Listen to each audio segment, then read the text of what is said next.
Baseball comes to you from Kauffman Stadium in Kansas City. The All-Star break is over. The Royals begin the so-called second half with a 6-game homestand, 3 of which against the Minnesota Twins. Hi, everyone. Welcome back to the ballpark with Rex Hudler. I'm Ryan Lefevre. Joel and Monty will be coming up. And Hud, I go back to what Dayton Moore told me at FanFest this year. We had no idea that this was going to end up being the worst first half in Royals history, but Dayton simply said, we're going to find out this year who can play, and we should probably pay specific attention to that in the second half of the season. I totally agree with you. And you know, you hear the saying timing is everything in the life we live, but how about baseball especially? When you're coming up on a team like this particular season and there's opportunity to play and you're young, that's great. You have to seize the moment. Some of these players have already, and we're looking forward to seeing how high up their upside can actually be. Can they take that ball and opportunity and run with it? We'll find out. And when we come back, we'll talk about one of those players specifically, Jorge Bonifacio, who Ned Yost has batting second in his lineup.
Flynn appeared tonight. That's where Brian played his college ball.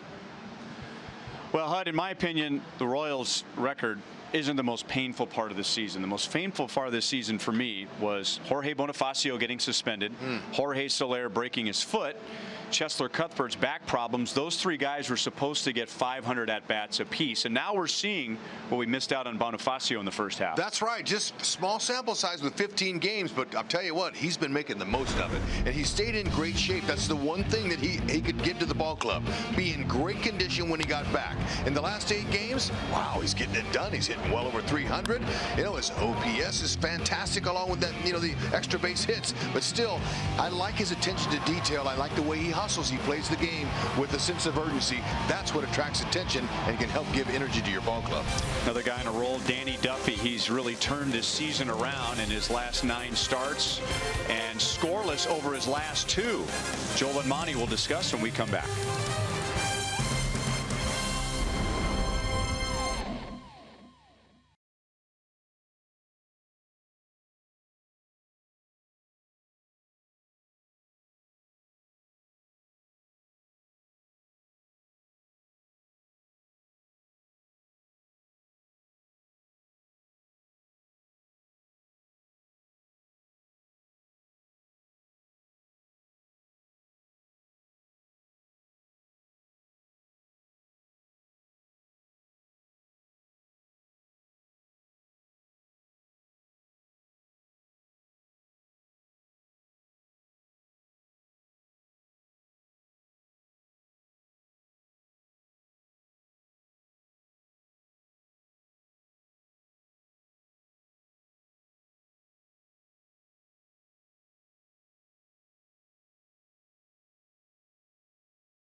And a half minutes, and what a turnaround for the left-hander, lowering his ERA from 6.88 to 4.59 in his last 10 starts. Joel Goldberg, Royals Hall of Famer Jeff Montgomery, welcome back to our fun spot out here in left field.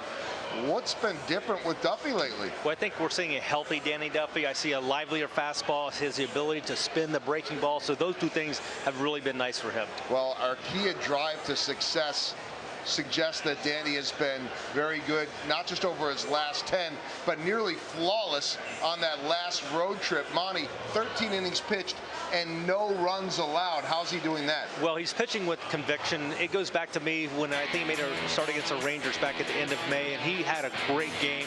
And I think ever since then, he has been trusting the fastball. When you trust your fastball, with especially a left-hander, the ability to throw in the mid to upper 90s, it sets up your other pitches. His curveball's been great, slider's been great, changeup's always been good. So I think that mix of pitches for him has really parlayed him into a very successful last 10 starts. And he has allowed 1 run in 2 starts against Minnesota this year. Meanwhile, Kyle Gibson has been awfully good against the Royals this season. 7 shutout innings back in May. Gibson, Duffy, Royals Twins coming up.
Every ticket played gives back to Missouri schools. So play it forward with the Missouri Lottery. And by Chevrolet, the most awarded and fastest growing brand the last 4 years overall. Find yours at your Kansas City area Chevy dealers. Royals are hoping for a turnaround in the second half. They lost 13 of their last 15 before the break. Minnesota is trying to continue a roll. They had won 9 of 11 going into the break. The lineups and the first pitch are coming up next.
Temperature drop. It is a very comfortable 83 degrees as we approach first pitch and take a look at the Minnesota Twins lineup, brought to you by GMC.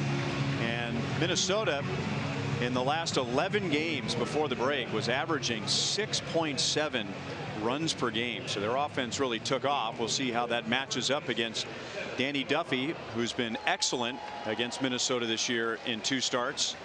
His overall ERA is 4.59, but keep in mind 10 starts ago that ERA was 6.88. And Hud, what's his key for tonight? And he's been really good his last several games, but he's got to ride that curveball. He's been great with that pitch. The last 5 starts, opponents aren't doing anything of it. Maybe it's because he's establishing that fastball, and the fastball is so good. Makes that curve looking hard to hit. He has thrown more curveballs this year than the last 3 years combined.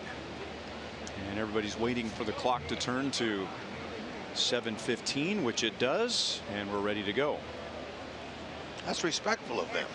I like that.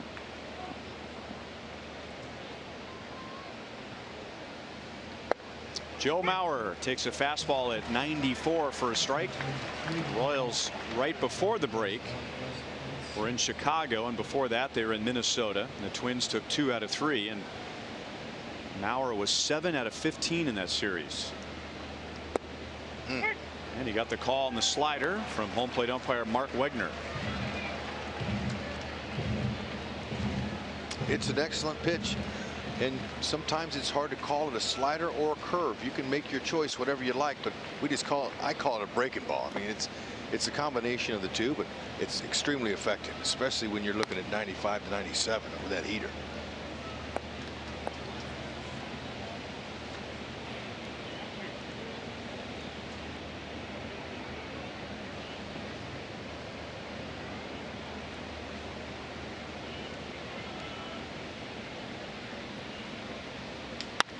Fastball grounded to deep short, and Escobar throws over to Dozier, one away.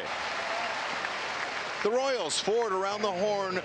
Royals defense, it's been a good one. They're still in the top 3 in least amount of errors made this year in the American League with 46. Rosell Herrera, he's back in center field after missing the last 4 games because of his baby.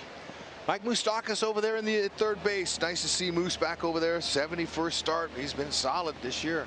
Looking good, holding down that hot corner. And there he is, the new father, Rosell Herrera, and Joel will have some of the specific details coming up. Here's Eddie Rosario.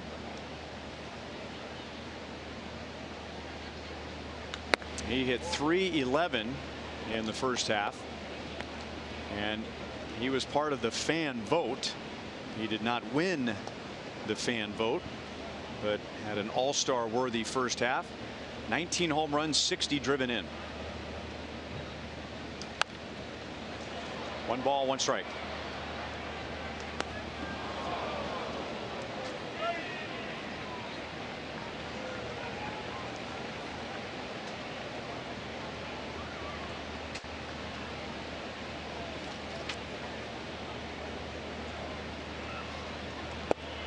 Throws a fastball by him at 95. 1 ball, 2 strikes. StatCast powered by AWS. Shows you why the Royals are in that shift for Rosario.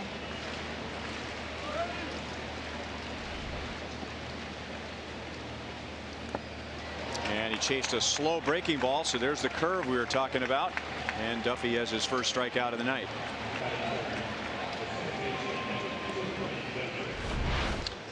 You know, he's looking for fastball. He's set up, and then you know what? That's what happens when a guy's looking heater, and then he pulls the string. It's the toughest pitch in baseball to hit, especially lefty on lefty. Good location for Duffy, out of the way, heading the count. Don't give him anything good. And those curveballs have been in his last several starts. He really wasn't throwing that pitch early in the season. It was partly because of the urging of pitching coach Cal Eldred, who saw Danny throwing that during his side sessions. Said, why aren't you using that during the game? So his fastball is better. He's more aggressive with his fastball. Curveball's better. And it's made his slider better. Yep, and like Royals Hall of Famer Jeff Montgomery said in the pregame show, he's convicted. Convicted means that you're confident, totally sold out on my fastball. That's what got me here. I'm going to stay with it. And then you get those hitters thinking that way. And then when you have 2 excellent secondary pitches like that, that's the reason for his success. That one got away from him. 2 balls and 1 strike on Brian Dozier.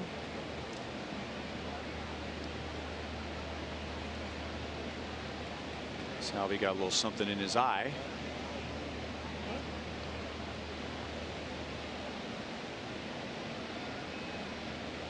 Salvador Perez caught 5 innings for the American League during the All-Star game.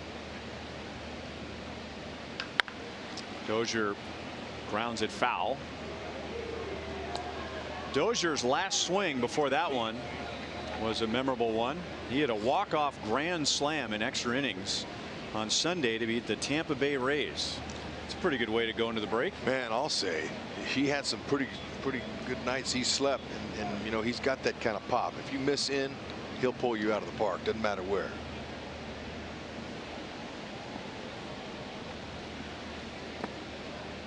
Three and 2.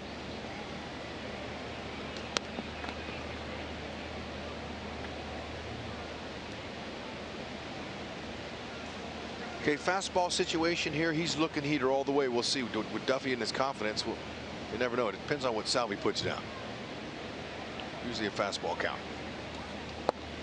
Challenged him in with a fastball, and Dozier gets away with a walk.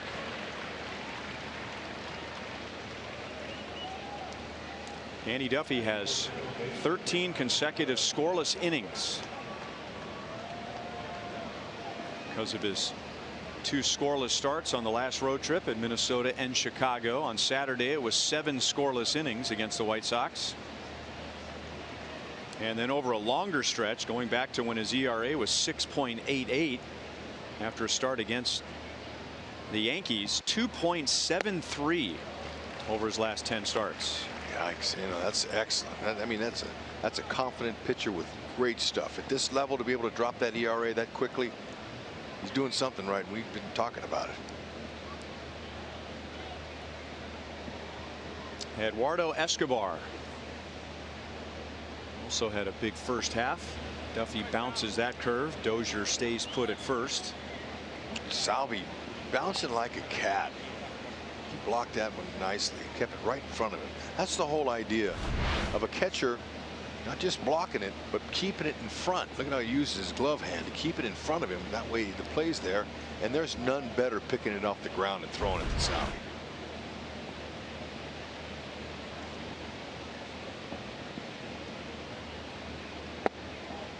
A little bit inside, 2-1. Watching that ball in the dirt in the replay in slow motion, how calmly and confidently he just flipped that ball from his glove hand to his throwing hand without looking at it, just having a feel for where the ball is. Great hands, and lots of times he'll just use his bare hand. Shallow right. Merrifield takes charge and makes the play in foul territory. So Duffy has 14 consecutive scoreless innings. Witt will lead off the bottom of the first. No score.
GMC, Jorge Bonifacio is found a home, at least for now, as the Royals' #2 hitter.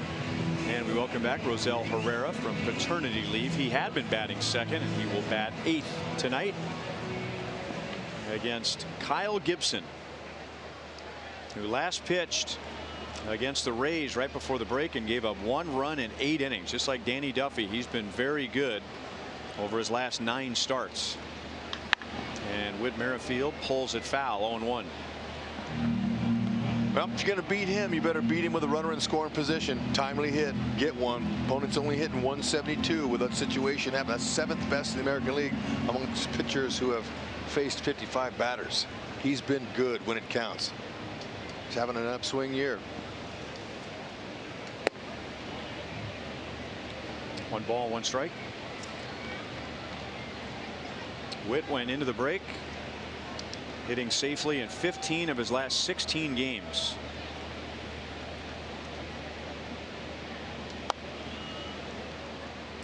One and two. You go back to last year's All-Star break. Our Toyota League leaders will show you that only Jose Altuve, among all players in Major League Baseball, only Jose Altuve has more hits than Whit Merrifield since last year's All-Star break. Impressive. No question. That nice little hit barrage package we just saw right there. I'd love to see him going to the opposite field up the middle. Not one of those did he pull it. Uses the whole field. Big key to hitting high for an average. Chokes up half inch, and it gets hits. And he starts the second half with a base hit. And the Royals have their leadoff man on. Had some good foul balls off of Gibson here in this first. Two-seam fastball, sinker down. Look at how the ball dips down there. He knew it. He lifted it. Excellent swing. Defensively, Minnesota Twins, they've been okay. I mean, middle of the pack in errors made this year in the American League. But you can see Kepler. Kepler's been good out there. He's getting his start out in center field, his 26th this year. And then Eduardo Escobar, third baseman, 71st started third. This guy's been good. He's had some at short. As Escobar, he's only made 3 errors. When you're on that side of the diamond, you're airtight if you're under 5.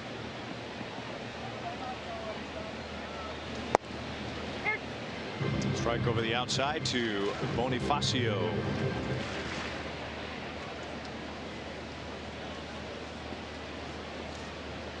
Very rare that a team has played 95 games like the Royals have before the All-Star break.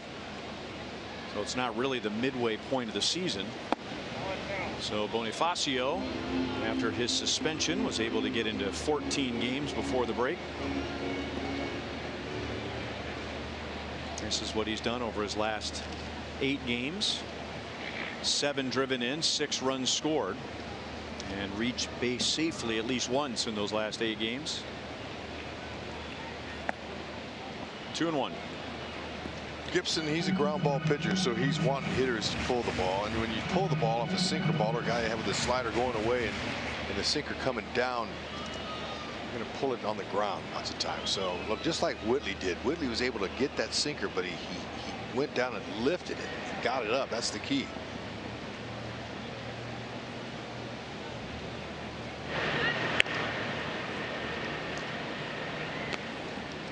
Witt into the first half. Tied for 5th in the American League with 17 stolen bases. 17 out of 22. He led the league last year with 34. And Bonifacio may have hit that ball twice with his swing and with his follow through. I thought I heard a couple of clicks.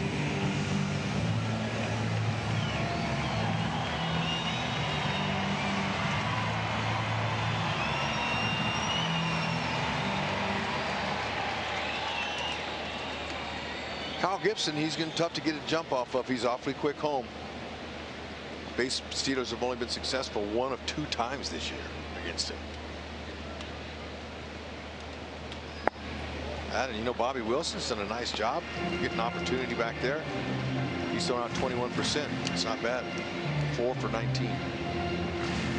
The Twins lost Jason Castro, their regular catcher, to knee surgery in the first half.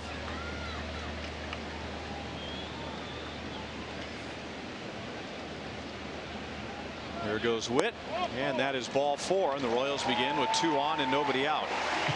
I'd like to see Ned moving the runners, because you know Gibson, to talk about his ground ball ability, he can roll you up in that double play in a heartbeat. So you have to be aggressive on the bases with him. Good ball 4 take. Rocket Mortgage will show us his pitch breakdown for this year. A lot of sinkers. That 4-seamer, that's designed for upstairs. Change up curve, but mainly sinker slider. Ground ball specialty.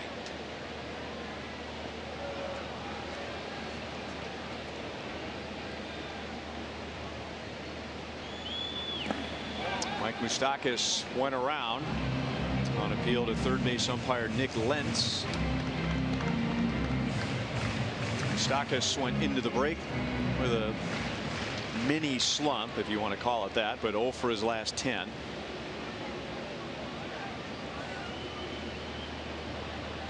He has had a very productive year against the Twins. Fastball is inside. 1 ball, 1 strike.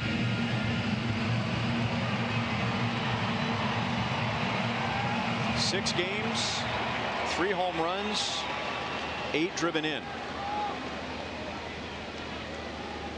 And he's 1 home run away from 20 this year.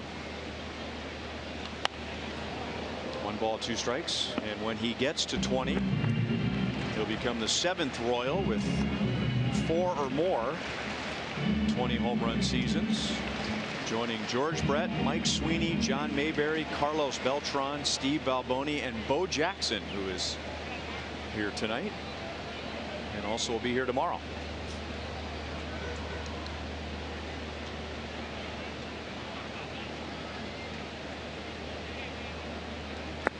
Two and two. Obviously, by watching Gibson and Wilson, the battery mate here, pitch against Moustakas, they are trying to get him in. Now, you have to be really confident when you're pitching a home run hitter that pulls most of his homers inside, because if you make a mistake and that ball drifts out over Moose, he'll make you pay for it. So Gibson is on top of his game so far. He got him to miss on a 94. 3 balls, 2 strikes. Typical hard in, soft away.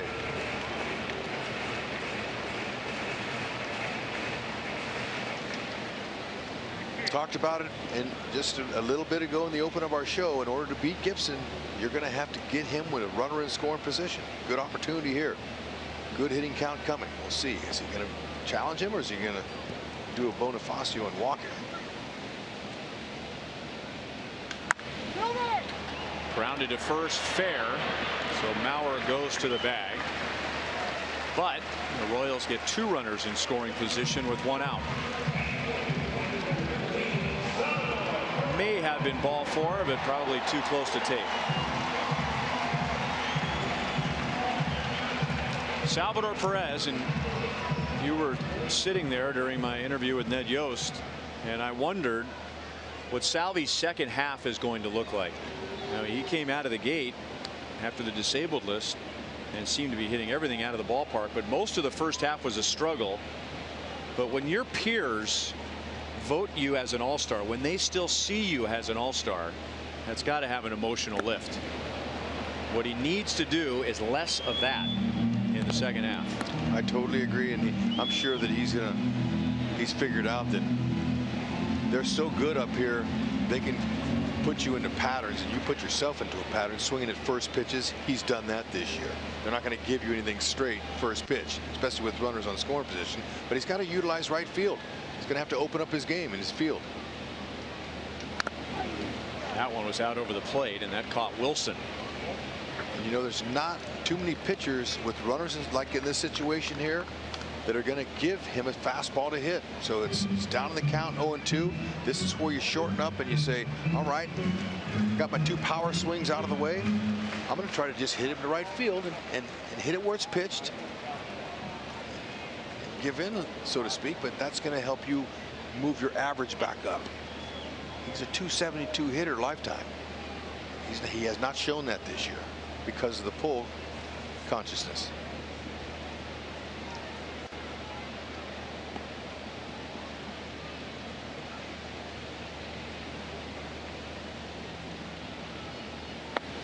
Got him to chase.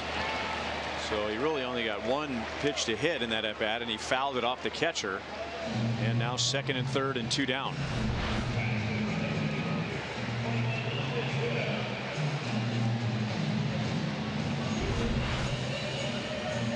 And that's been a big part of Kyle Gibson's successful season so far this year, getting swings and misses on his breaking pitches. So here's Lucas Duda with Merrifield at 3rd and Bonifacio at 2nd and 2 down. He lays off the breaking ball.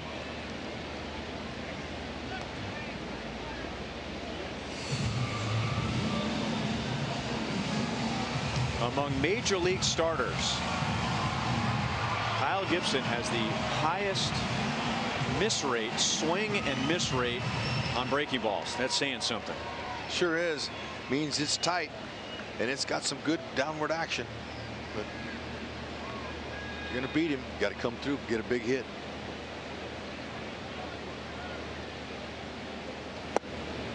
Checked his swing and took a strike. 1-1 on Duda.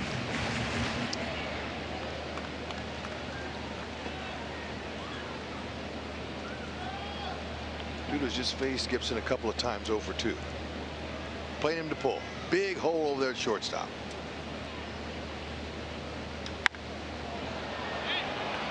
Shallow left. Escobar goes out, and that ball drops fair. Oh, right. And that's how the Royals get 2 in the first inning. Hey, so the shift got him. And that's how you hit against the shift if you have to. You hit a pop fly down the line. That's a long and a tough judgment call to make that catch for Escobar, the third baseman. You see where he is now. That ball's going back towards the field. He's trying to get his bearings, and by then, man, you're going good when you can get a doinker like that with a couple of stakes attached. Nice way to start the first at bat there.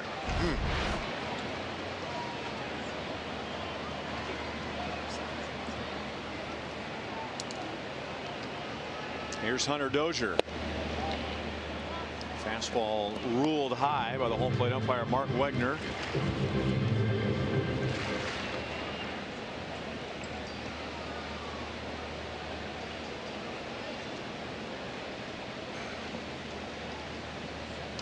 And now an overshift on Dozier.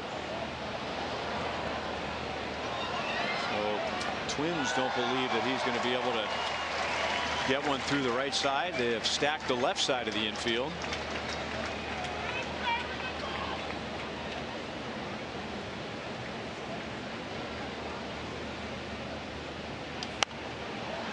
That'll be out of play. 1-2.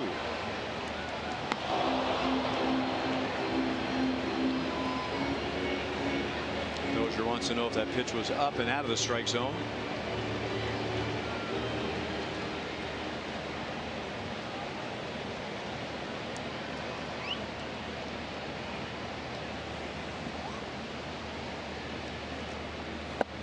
And then a breaking ball. He gets a swing and a miss and a strikeout. So Gibson ends up striking out 2, but Lucas Duda hits a little bloop up the left field line. It drops with 2 down and scores 2 to give the Royals an early lead.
Five straight starts for Salvador Perez in the All-Star game, and he was bouncing around, all smiles once again here at Kauffman Stadium today. Joel Goldberg back down by the first base dugout talking to Salvi, and if you watched him during the All-Star game, every shot you could see him supporting his teammates when he wasn't catching, out there having a good time. I asked him what his favorite part of the All-Star game was, since he's such a regular. He said that they get an All-Star ring. He loved the ring, but he said he also had a chance to take a tour of a lot of the DC sites with his wife, his mom, his kids, some of his family, and show them DC. So he really liked that, and he said he really enjoyed catching Luis Severino. We'll see him at Yankee Stadium next weekend. And Chris Sale, he said Sale is the best pitcher that he has ever caught in the All-Star game. And then he said, plus, it's better than having to hit him. Wow. Better believe that, Joel. Gotta be. But still, Salvador Perez made Kansas City proud. No doubt about it. Robbie Grossman pops out to second. This is DH Mitch Garver, also the Twins backup catcher.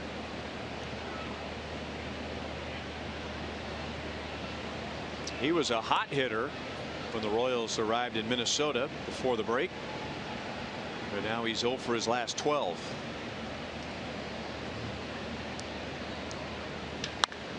And he chops it out to Escobar, who gets a nice big hop. And 2 quick outs for Danny Duffy. Now Duffy has already made 2 starts against Minnesota, and he has allowed 1 run, or he had allowed 1 run in 12 innings. But the Twins really worked him. He threw a lot of pitches in those 2 starts, averaging over 18 innings per, or 18 pitches per inning, which is a lot.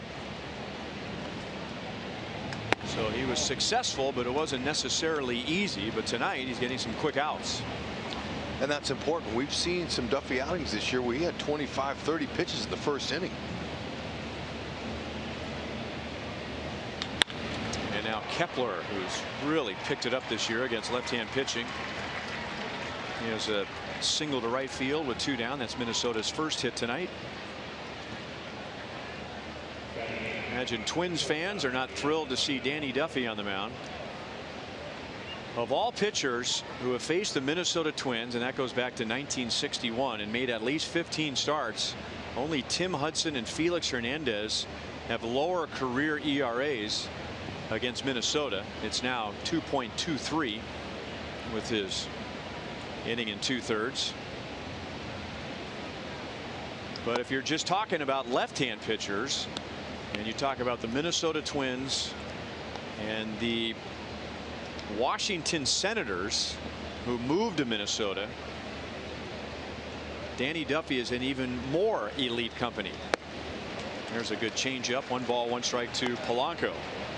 As in, only the great Babe Ruth has a lower career ERA against his franchise all time with 15 or more starts. Yeah, it's kind of fun when you see names from the past like that and all-timers. 1-2 on Polanco. I think anytime you're in the same sentence with Babe Ruth, you've done something. You and Babe Ruth are the 2 best ever in any category.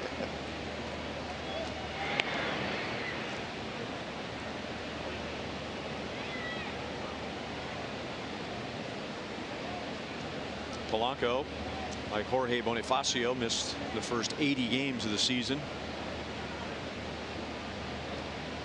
He carries a 6-game hitting streak into the second half.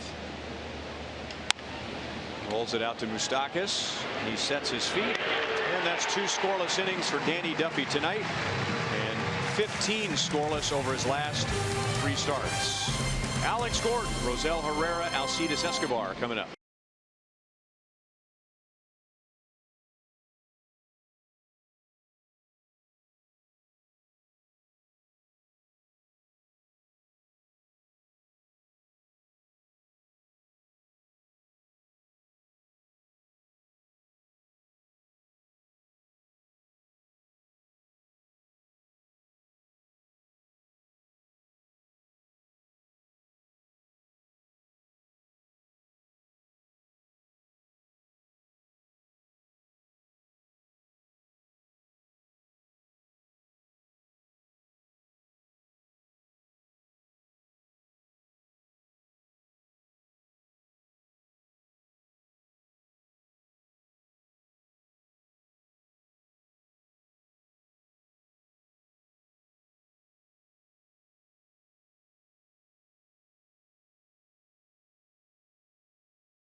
2-0 Royals on a Lucas Duda 2-out 2-run single. Here's Alex Gordon. Alex is one extra base hit shy of hitting another milestone in his Royals career. Our Kubota power stats. Alex right now is tied for 5th all time in extra base hits with Mike Sweeney. So he'll be joining that group when he gets his next extra base hit, number 500. And everyone in front of him is a Royals Hall of Famer. So is the guy right behind him, or tied with him. Yeah, just talking about good company. Where you want to be. Now Gibson, you know, he's been really good. So if Alex can get an extra base hit off of Gibson, that would be pretty good, because he's only allowed 31 extra base hits this year. He's tied for 4th fewest allowed. So he's been able to limit any kind of damage with extra bases. Been really good. So we showed you Danny Duffy's been very good over his last 10. Here's Kyle Gibson over his last 9. He is 4-6, mostly because of a lack of run support. Right to Dozier and into the overshift. 1 out in the bottom of the 2nd.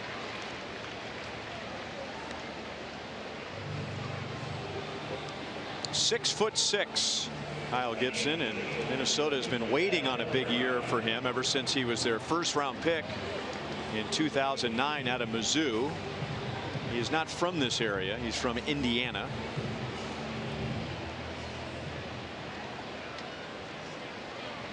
Here's Rosell Herrera with 1 out.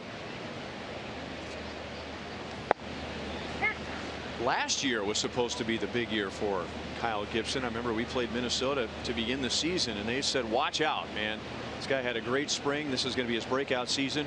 But his ERA was 5.07. So it was really a struggle for him. At one point, he got sent back down to AAA. So he's among the best this year in ERA improvement. Yeah, it's just amazing listening to Ned Yost talk about how you fail will determine how good you're going to be. You fail, you learn. And watching him go through those seasons, he had some pretty poor body language on the mound during some of those years, but he was able to stay confident and continue to improve. The more humble pie you ingest, and you ingest it properly, will determine the outcome. It's a humbling game, but you got to be able to stomach it. Boy, tough pitch to lay off there. 2 balls, 2 strikes on Herrera. Herrera wants a big hit for his newborn daughter. Let's see if he can do it.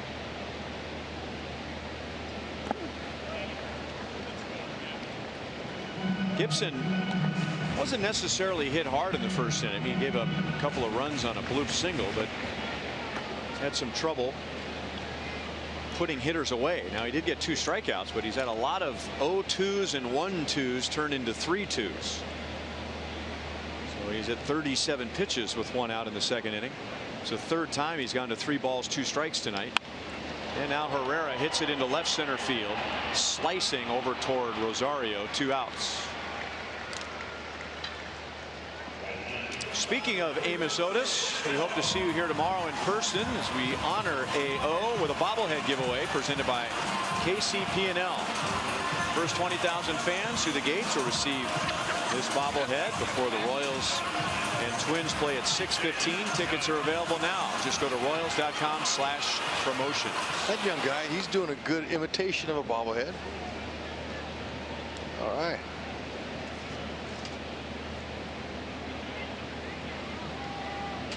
Two outs. Alcides Escobar takes a strike. Esky hit in 8 of his last 9 games before the break. Trying to get over the so-called Mendoza line.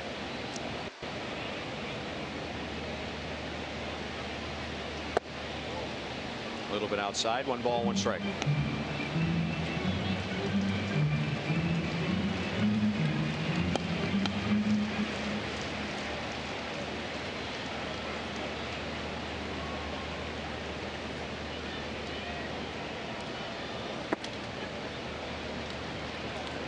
Royals before the game tonight placed Adalberto Mondesi on the family emergency list, so he has to be away from the team to assist a family member, so he is not with the Royals. Ramon Torres was called up from AAA.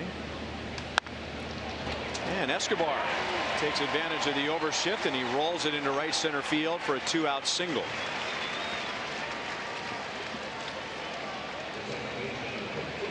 I'll tell you what, that looks so easy. And I imagine as Esky was running to first base, he's saying, you know what? Why can't I do that more often? Good swing. Try to do too much. Rolled it through.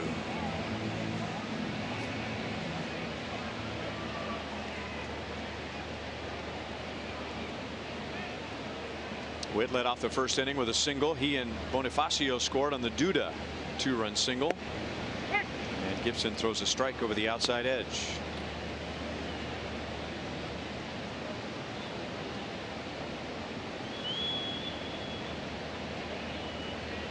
So now Gibson's at 43 pitches.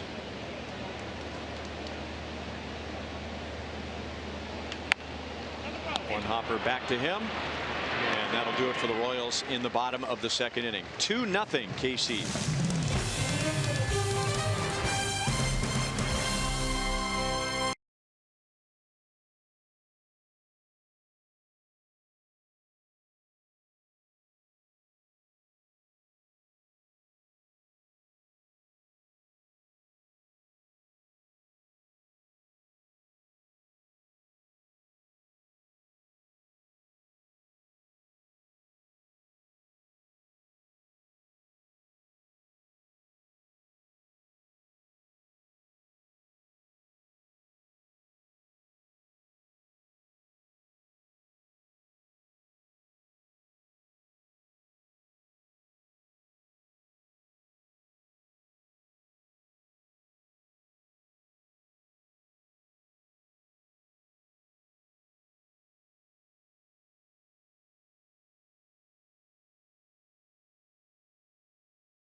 Danny Duffy has a 2-0 lead as we begin the top of the third inning.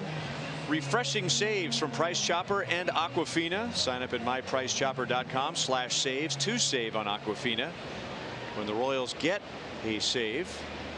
And on this date in Royals history, a member of our broadcast team recorded a very important save in his career. And in Royals history, there he is, Jeff Montgomery, with Casey Carter, our pregame and postgame show producer. On this date in 1996, Monty passed Dan Quisenberry for the most saves in Royals history at a game at Old Comiskey Park in Chicago. It was his 239th save. He would go on to save 304 in his Royals career. 22 years ago today. So and he still looks like he could pitch right now. He does, and he could. 1, 2, 3 scoreless inning.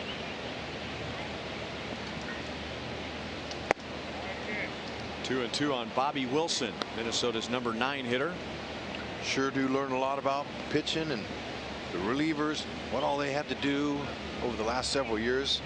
Talking with Monty, he's been a big value to our broadcast here.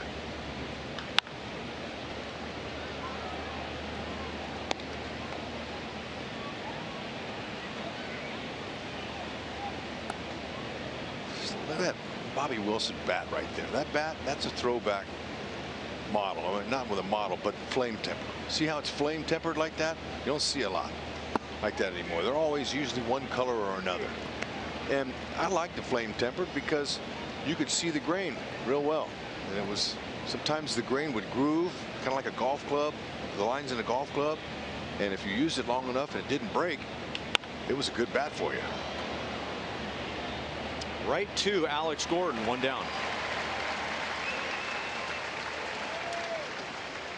Danny Duffy has 15 consecutive scoreless innings, 15 in the third now with that out against Bobby Wilson, second longest active streak in the major leagues. And he has a chance to finish the night with the longest streak because that's 19 innings by Boston's Eduardo Rodriguez, who is on the disabled list.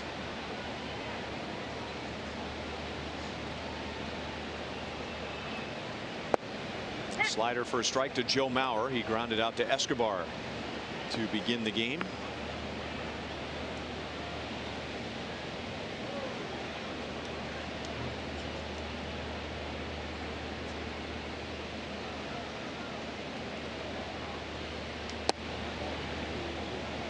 We were talking about Alex Gordon coming up on a milestone as far as extra base hits go. The same for Joe Mauer. His next double will make him the all-time leader in Minnesota Twins history. Right now he is tied with Hall of Famer Kirby Puckett. 1 ball, 2 strikes.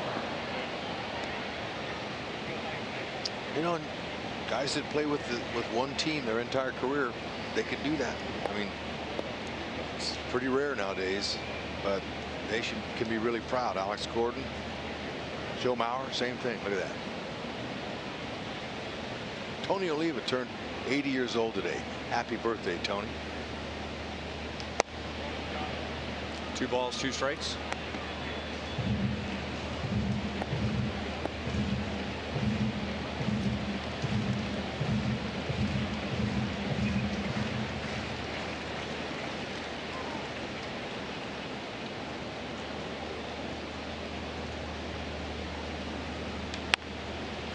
Right to Witt. 2 down. Hey Royals fans, if you can't catch a game on TV, you can stream games live on your mobile device. Download the Fox Sports Go app, log in, stream the Royals.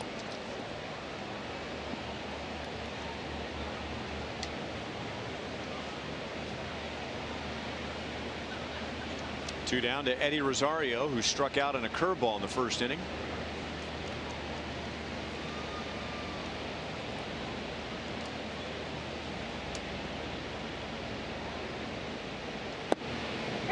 A good slider in for a strike. You're talking about Tony Oliva. He won batting titles in his first 2 major league seasons. Wow, huh? Past Duffy. Escobar tried to pick it up with his bare hand. So it wasn't hit hard, but it got through 2 Royals, and Rosario's on with a 2-out infield single. Now Duffy, he was a little bit off balance when he's trying to make this play. You can see that ball kind of played him, but he'll take the blame for that after the game. You watch. Listen to Joel and Monty's post-game show. I'm sure he'll probably say that was my fault. And now they just changed the scoring to an error 1. Oh, looking at it again, he had a little bit of time maybe to shuffle his feet some, but he's pitching. He just threw the ball. You can't expect a pitcher to make the play all the time like that.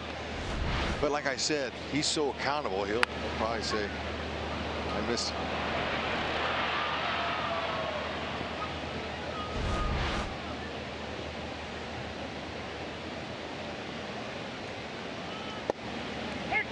Strike 2, Brian Dozier. He was on with a walk in the first inning.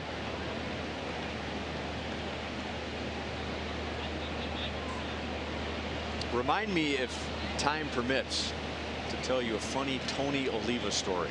Yeah, interesting comment what you just said about first 2 years in the league, he won a batting And title. the only player in history, I believe, That's won batting titles his first 2 years in the major league. Now, look, first year, maybe they couldn't figure him out. But second year, third and fourth, fifth time through, you would think they would have. And if not for some bad knees early in his career, he'd be in the Hall of Fame.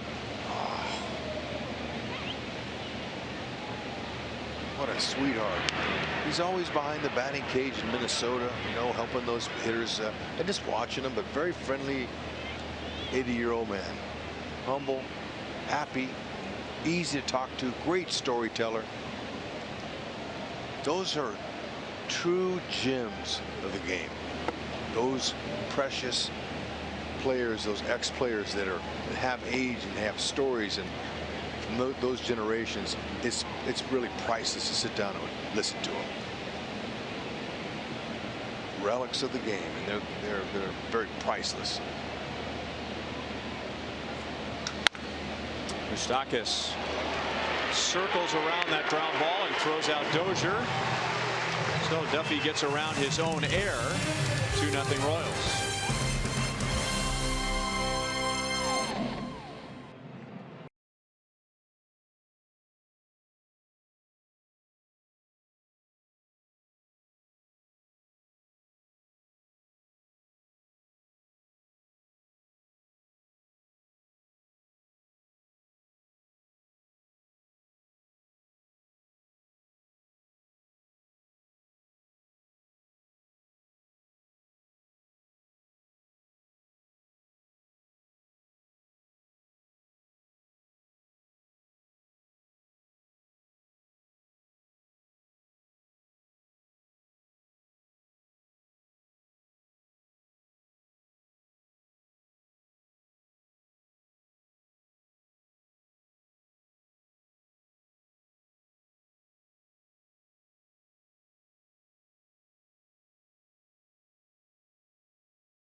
Of their son, Jerry and his wife Mary Ellen founded the Brian M.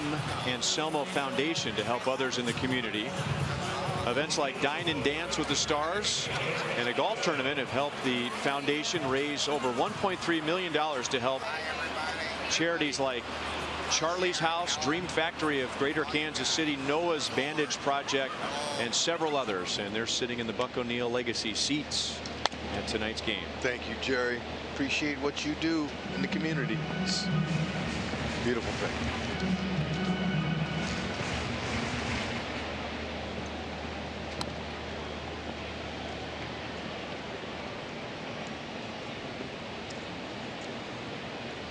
Jorge Bonifacio walked after a Whit Merrifield single. And now Gibson is fortunate, A, he didn't injure himself, and B, there was nobody on base.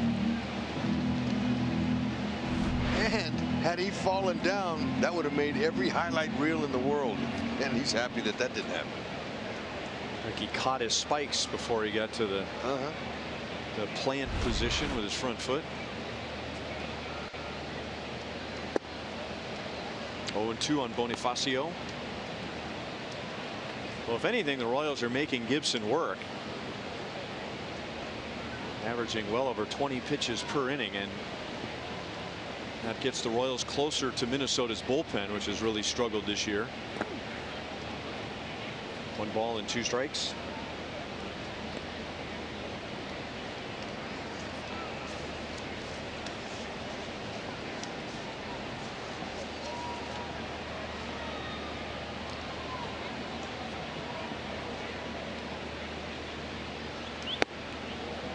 2-2. We were telling you that Minnesota went into the break scoring runs by the bunches. They were averaging 6.7 runs per game in their last 11 going into the break, but they had to. That's Gibson's third strikeout, all with breaking balls, and there's one down.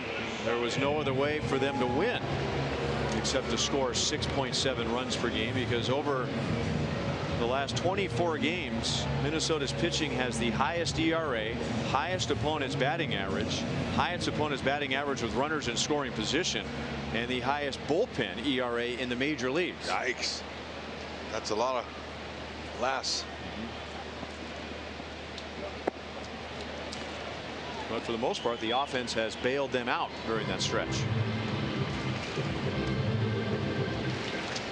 Gibson got Mike Moustakas to ground out to first in the first inning.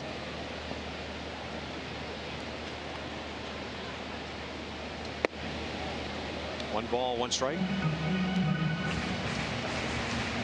Guarantee you Moose is looking in. He's looking in there. He knows they're trying to get him off the plate inside, but waiting for a mistake. And so far, I don't even know if a Royals batter has fouled off his breaking pitch. Now, that was a straight change up there, but the breaker, like you mentioned earlier in the game,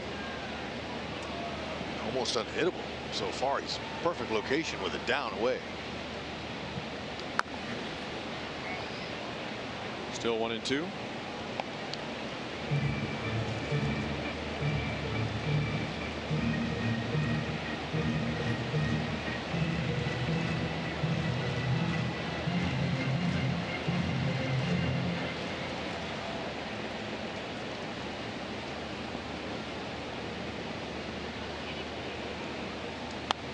And he got it in on him.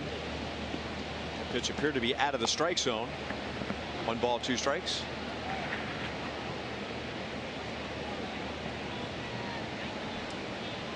See that guy's shirt right behind Moose? Crown seats back there. I missed it.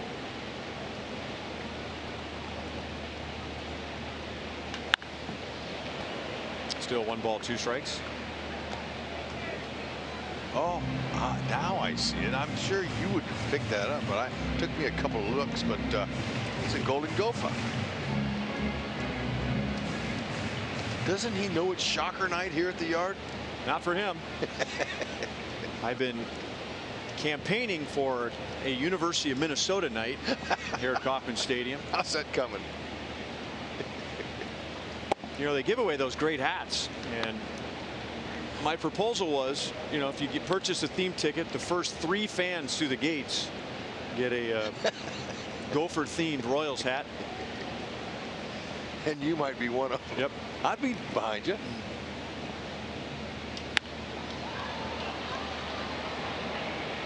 That is foul. Wichita State has had an extremely successful baseball program. That's longtime and now retired Shockers head baseball coach Gene Stevenson throwing out the first pitch to Brian Flynn, who pitched at Wichita State. I was fortunate enough to play some games against Gene Stevenson in college. A heck of a program. No doubt. One of the most successful. 27 regionals, 7 College World Series, 4 national titles games, and a national championship in '89.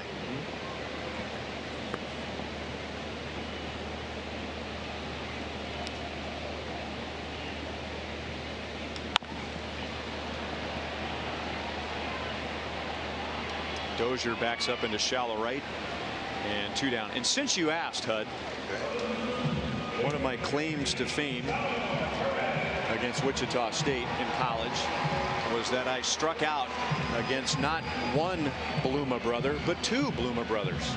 Oh, really? Very proud of that, including former Royal Jamie Bluma. I wasn't specific. Later in my career and earlier in my career, his brother got me at the Metrodome.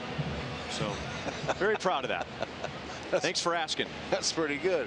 Now, I'm not one of those guys that try to top somebody else's story, but you know that I was Jamie Bluma's first major league batter. That's right. Okay. First big league pitch, wasn't it? No, I gave him a couple pitches to size him up a little bit, and man, I got him good too, man. So I backspin it. First guy that Jamie Bluma faced in the big leagues was you. That's right. And you hit a home run. And how embarrassing is it for him? Poor guy. And I think you styled on him a bit. I did. And you know what? That was not on purpose. It was a habit I brought over from Japan, and it wasn't done purposely. But I love Jamie. He loves Coach Stevenson. Ooh, watch out. 1-2 on Salvi. Gibson is trying to pound him inside with fastballs this time around. He got him to chase breaking balls first time up. Breaking balls down and away.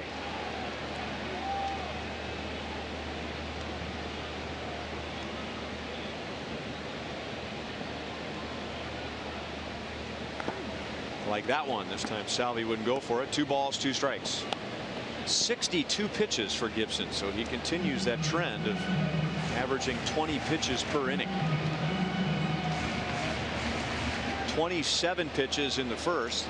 It's one of those stats that doesn't mean anything right now, but it will later in the game. He went around.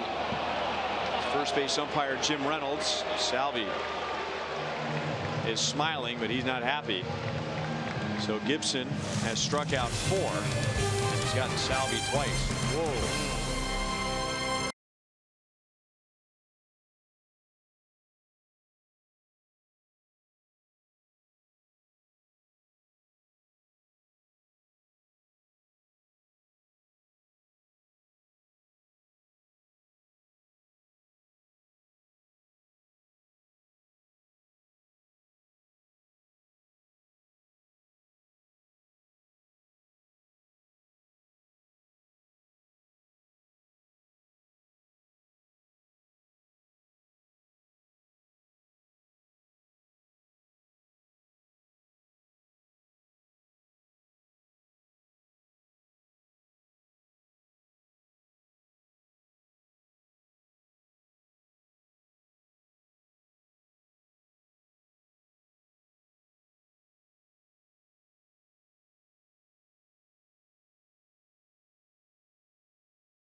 Time now for Built for Baseball, brought to you by T-Mobile. And there's Manny Machado in a Dodgers uniform. And in the first inning in Milwaukee, he gets his first hit as a Dodger. That must have been an interesting scene in Milwaukee, because the Brewers were one of the teams that were rumored to be going after Machado. So if that's true, they lose out on him, and then they have to face him right away after the break. And there's a lot of teams that were in form. I mean, not a lot, but there's a handful of them, and that's a big loss for them. Phillies were another one.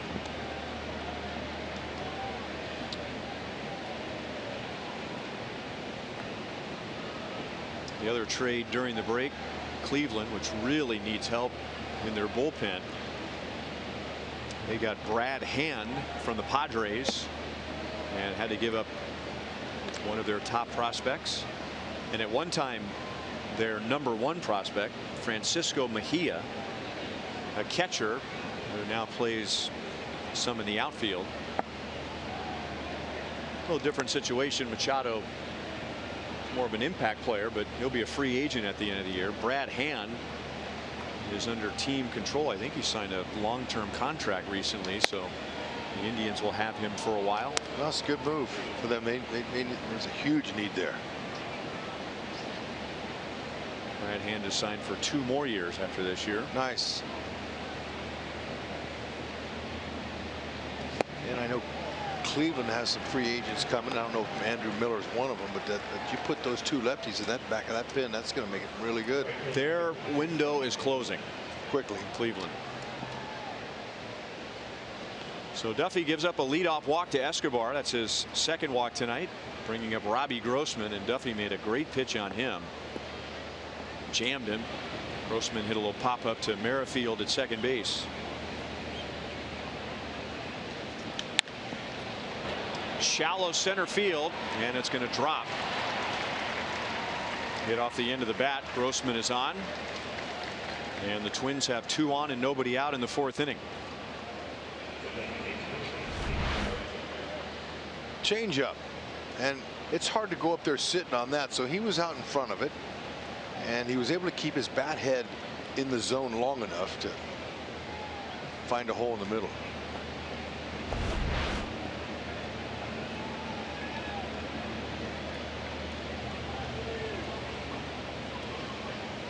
And that'll bring up Mitch Garver, who grounded out to short last time up. Duffy would take that right here.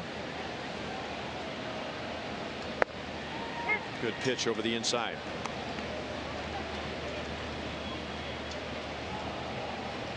Duffy worked around a walk in the 1st inning, a single in the 2nd, and his own error in the 3rd, but all those came with 2 outs.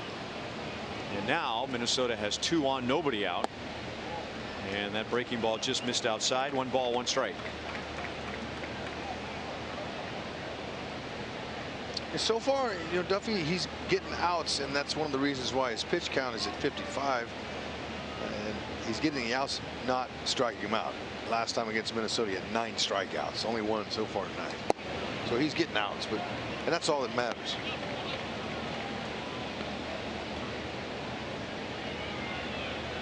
Doesn't take as many pitches than when you strike guys out. It takes more pitches.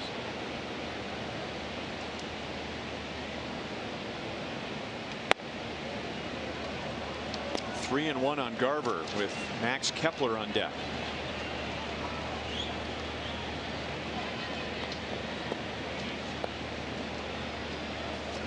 It's a good count here, and it's a swinger's count. So keep the ball down, put him in the lane. He's induced 5 ground ball double plays. Duffy has missed. Bases loaded, nobody out.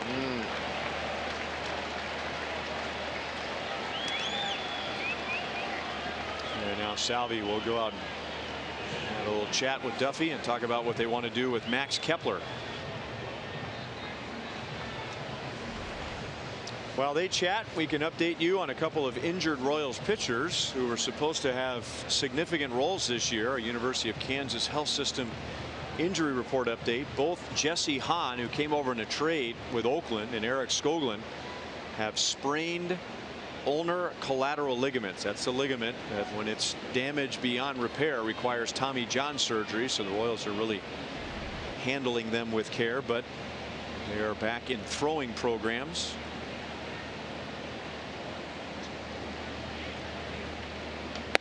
Throwing programs as in pitching in games at the lowest level, the Royals rookie level in Surprise. Kepler single to right field in the 2nd inning. I mentioned how he's improved against lefties this year. And now Duffy's behind 2 balls and no strikes. Kepler before this year really scuffled. That's the bottom line. 176 in his career against lefties with a 520 OPS. This year that OPS is 842. And he hits it to left field. Alex fades back. That'll get 1 run home. So not the best case scenario, not the worst case scenario. The leadoff walk turns into a run. Kepler gets an RBI, and the Royals lead is 2-1. Mo lottery replay shows you he's being aggressive. Kepler, he says, I'm early in the count, I'm going to try to knock in a run, and he got up underneath it, hit it deep enough to plate their first run of the game. It's Escobar. That put an end to Duffy's consecutive inning scoreless streak at 16 over his last 3 starts.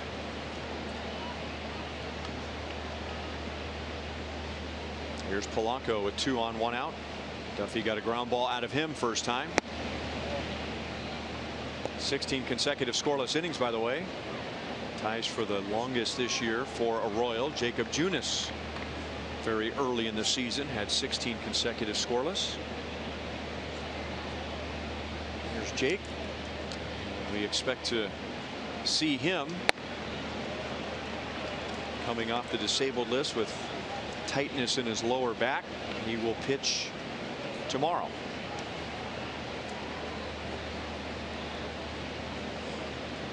Two 2-0 on Polanco. Duffy's having a tough time throwing strikes.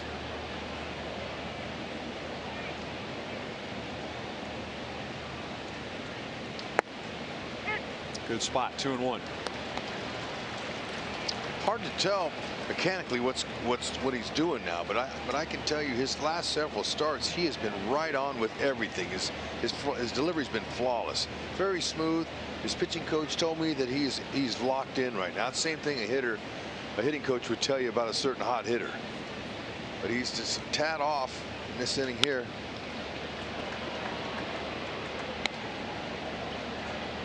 And it's his fastball he's missing with.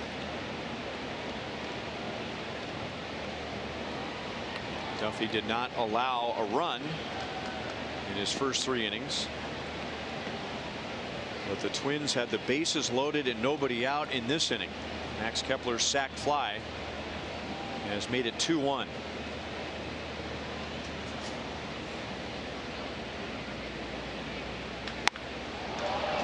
High and deep to left field. Alex Gordon is back, and he's got it. Both runners tag. Alex's throw went to third. So Polanco just missed a 3-run home run. And now second and third and 2 down. Didn't quite look like he got it, but this is a big ballpark. Alex Gordon, he turned one way and then he had to turn the other. And that's how you do it right there. If you're going to turn,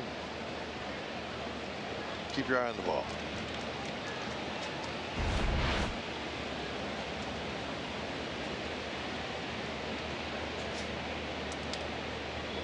And now Bobby Wilson. That's fouled away. Wilson flied out to Gordon in the 3rd inning.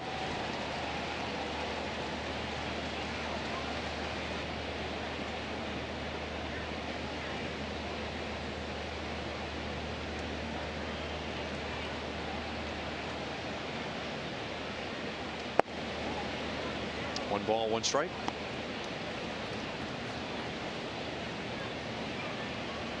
Very little trouble in the first 3 innings, and now 22 pitches, 2 walks, and a run scored in the 4th.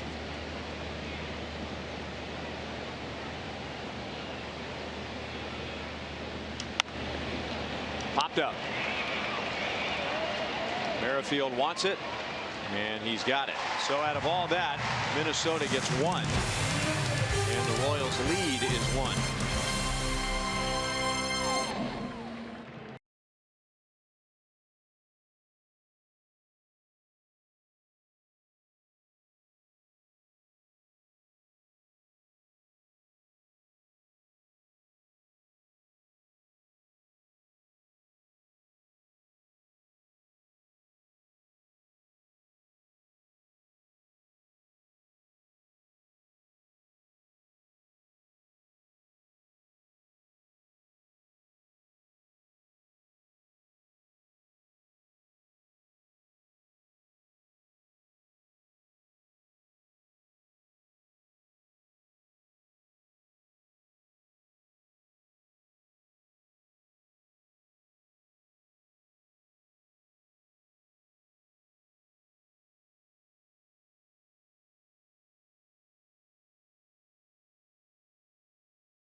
pay attention to some of the national baseball websites, one of those trade rumors are there 2-3 times a day. There'll be a story about who's going next. At least.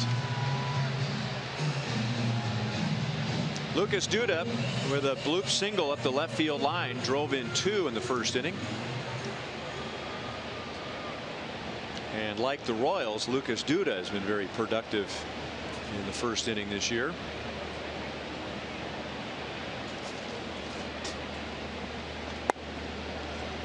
One ball and no strikes. Kyle Gibson has set down 8 of 9 since that base hit, and he almost got out of that inning. Royals got a base hit from Merrifield, a walk to Bonifacio, so they're in business right away. They had 2 on, nobody out, but then Gibson got a ground ball and a strikeout, and then a pop-up from Duda, but it was perfectly placed. And if the Twins had the same defense now or then as they do right now, they would have gotten an out. They are going with the 4-man outfield, which they did when we were in Minneapolis. This is one of Duda's best doinks probably in his career. I mean, he's gotten a few, but that was perfect. So there you go, the 4-man outfield. That's pretty awesome. He says, all right, try it again.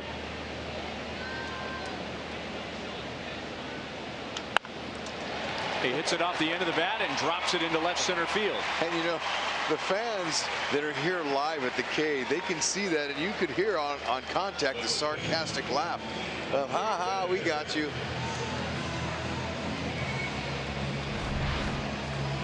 Yeah, that's what you want to do. That's twice now he's gotten opposite field hits.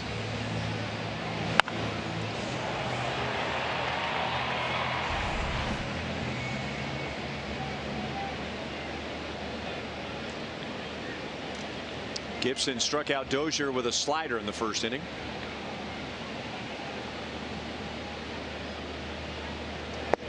And he throws him a first pitch breaking ball for strike 1.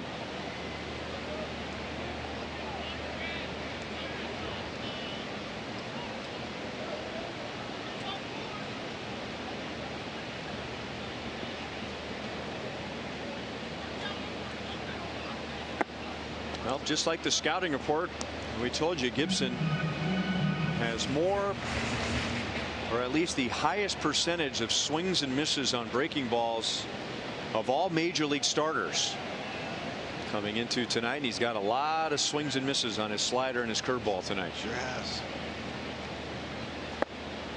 So it looks bad if you're a Royals fan, but this is what Gibson's been doing to the league all year.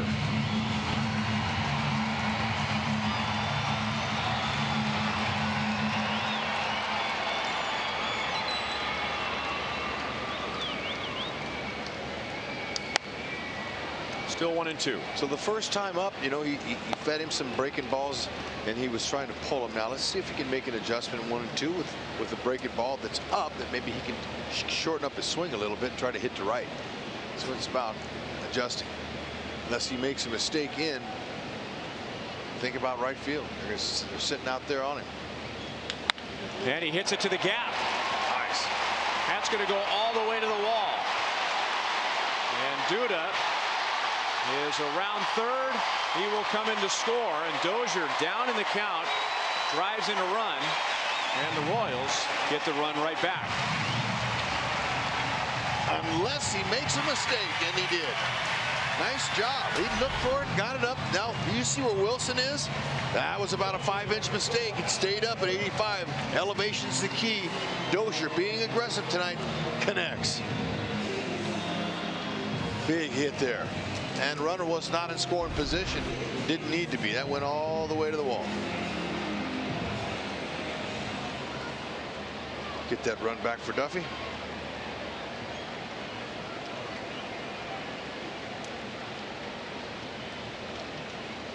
Alex Gordon with a runner at second base.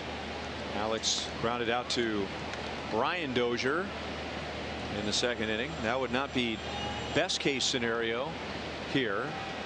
But the Royals would take it to get another runner to third base with less than 2 outs.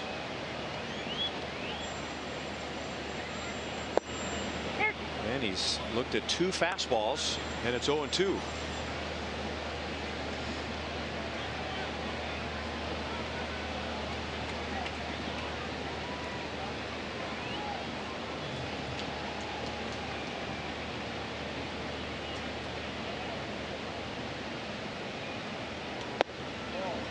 Able to check his swing. Well, sometimes you go up to the plate with a plan. You think I'm sitting on a breaking ball, or he's going to throw me a slider. And the next thing you know, a couple of fastballs go zipping by. That's probably what's happened here, and he's trying to get him out inside like Moose, like he is with Moose.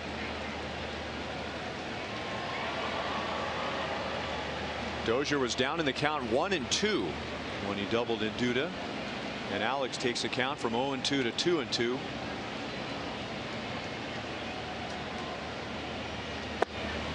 And now 3 balls, 2 strikes.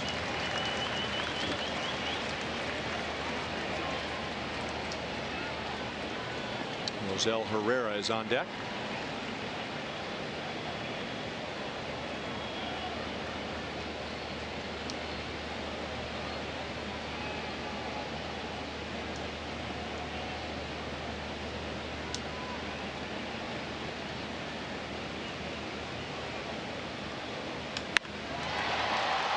Center field.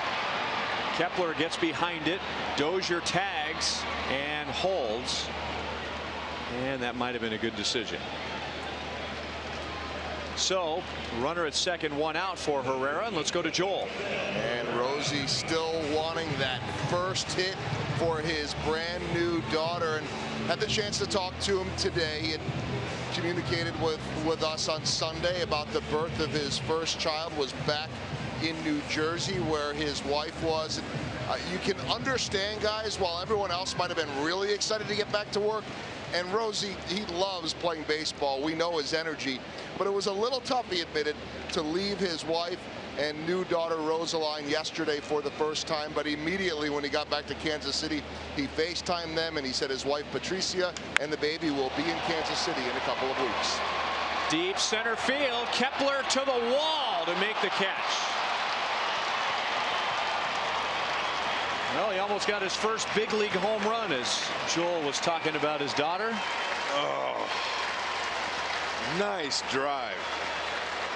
And a great catch by Kepler. He measured it up. Perfect timing. Look at he looked down once. He knew exactly where he was. That was a beauty. Oh, man. Rosie, he hadn't put a charge into a ball like that here in the Royals uniform all year. 410 feet, and you got nothing to show for it but an out. Nice play by Kepler.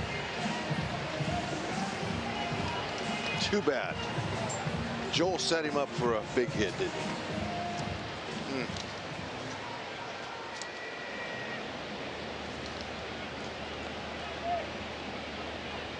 So now it's up to Escobar.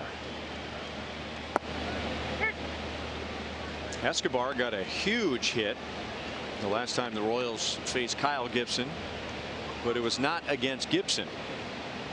Gibson pitched 7 scoreless innings here back on May the 29th. The Royals won it in 14 innings on a walk-off home run by Alcides Escobar.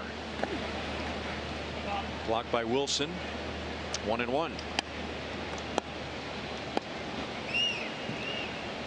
Royals tied that game in the 8th after Gibson came out, and then won it in the 14th.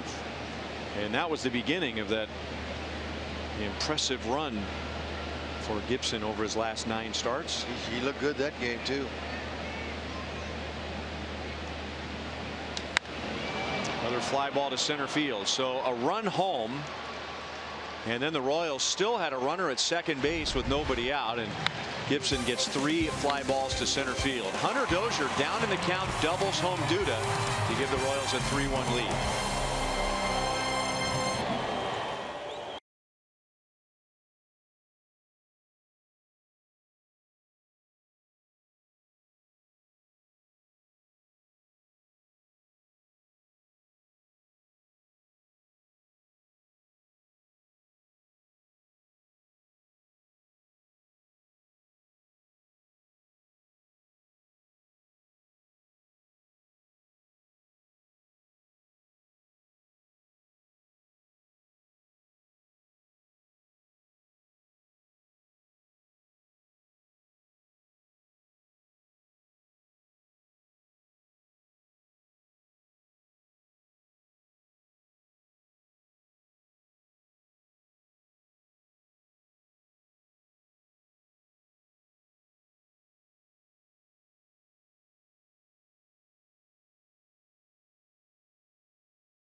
Baseball with the 50th season coffee mug giveaway presented by Subway.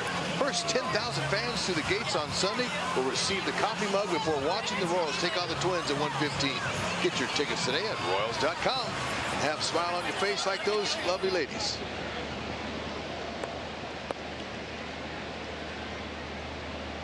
Danny Duffy has another 2-run lead. Royals led 2-0 until Minnesota got a run in the 4th, and the Royals got a run in the 4th. And here's the top of the order for the 3rd time. Minnesota had just 1 run, 2 hits against Duffy in the first 4 innings, but Danny walked 3 and 1 turned into a run. Mauer has grounded out to short and grounded out to second.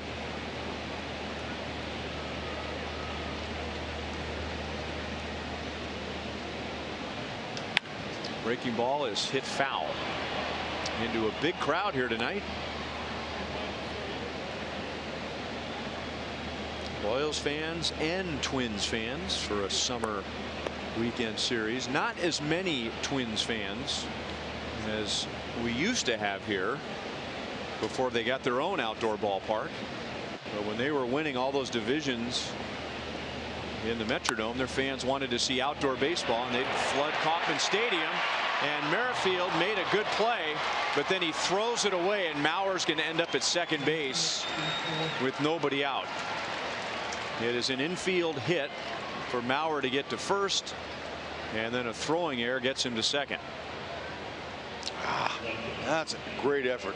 On contact, I didn't know if anybody was going to get it. Duda thought about going to get it. He goes, nah, I better let Whitley take over. And then Whitley just pulled the throw.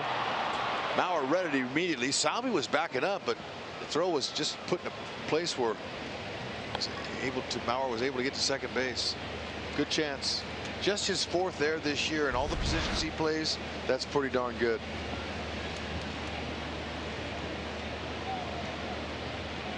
Here's Eddie Rosario. Well, after the Royals scored a run in the 4th inning, Kyle Gibson got around a runner at second, nobody out, and now Duffy will try to do the same thing. Rosario struck out on a curveball in the 1st, and then he reached on an error by Duffy in the 3rd. 1 ball, 1 strike.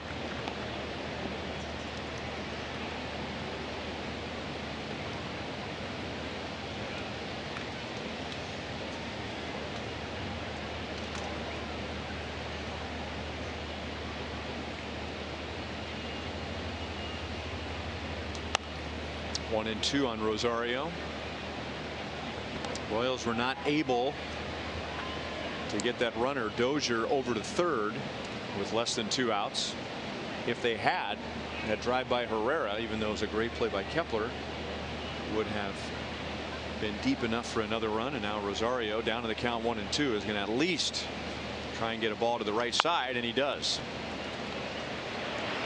Dozier sprints to the bag. 1 out. Mauer goes to 3rd. Okay, the importance of fundamental baseball in the era of the long ball is still very important. I know a lot of offenses rely on the long ball in the modern game, but there's still no replacement for fundamentals. Every time a hitter comes to the plate, there's a situation, and when you got a runner at second with nobody out, you get him over to 3rd. Multiple opportunities to get him home, score the run.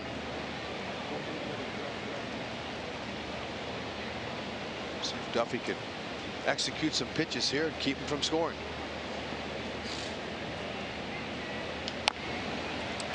Out in front of the mound, and Duffy gets Dozier. So Rosario gets him over. Dozier doesn't get him in, and now runner at 3rd with 2 down. Dozier's got to be shaking himself right now. Watch Danny. Okay, there might have been a time a few years ago where he'd have thrown that ball down the right field line, getting a little excited, but he's a seasoned pro now that has deep breaths, calms his heart rate, and he's an excellent fielder, even though he committed an error tonight on an unusual play. Changeup is in for a strike to Escobar. Yeah, Eddie Rosario in the 3rd inning hit a changeup back to Duffy, a little grounder, and he just went under his glove and was given an error. But he's a good fielder. 1 on Escobar.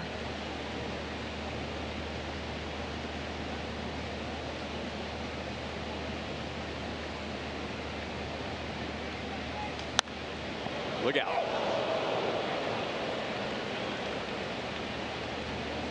That ball was just beyond the protective netting above Royals dugout. A lot of smiles. Means everybody's okay. I think that lady was showing the usher where the ball hit, and it wasn't her. They were just on crown vision in between innings. Cool hats. 2-2.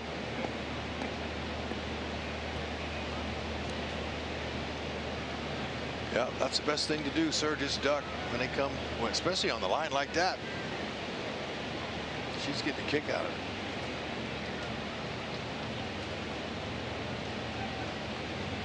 Two and 2. 3 balls, 2 strikes. So you have Escobar at the plate, who leads baseball with 35 doubles. He has 51 extra base hits. You want to deal with him here, or Grossman on deck? I'm going to give it a borderline pitch. And he did. All right. Off speed on the outside part of the plate, and Duffy picks up Merrifield. And now Witt can pick up the Royals. He'll lead off the bottom of the 5th.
Fox Sports Kansas City is brought to you by Ram.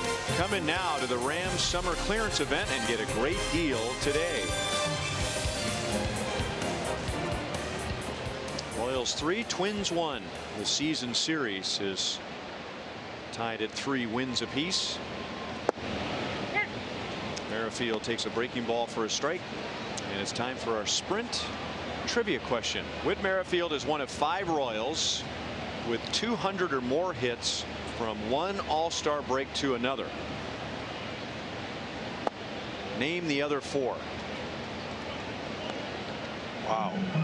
When did we begin with name the other 4, name the other 7?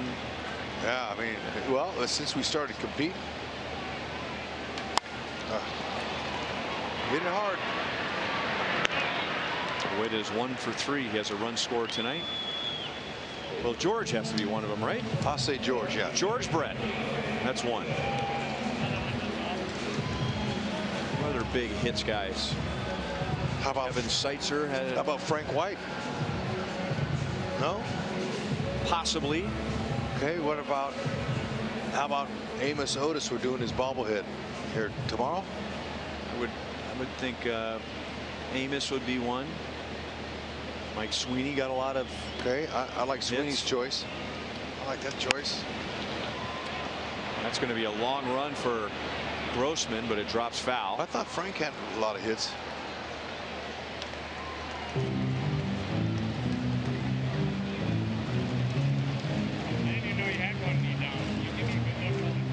Bonifacio walked and scored in the first inning. How about Alex Gordon? Would he be in there? Okay. Anything's possible. We're just guessing amongst each other. No official guesses except for George, and we got it. Ding, ding, ding. We need. Frank did have over 2,000 hits in his career. Okay. He was a .255 career hitter. Okay. It's pretty good. Get in there.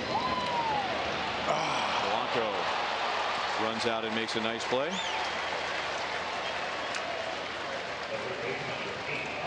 Almost just enough. You could tell on contact that it had a chance. Polanco with a good read. I mean, he went back on that on a perfect angle. Frank's best season was 156 hits. So a lot of career hits. But okay, I was just thinking about career hits. Okay. It's possible. 1-0 on Mike Moustakas. How do you think Mike Sweeney fared? Is he a 200 hit guy? Would help to have speed, but you know, a guy that could hit like he could. What about Willie Wilson? Yeah, Willie could be a guess. I think we should guess Willie. I've never seen this before, but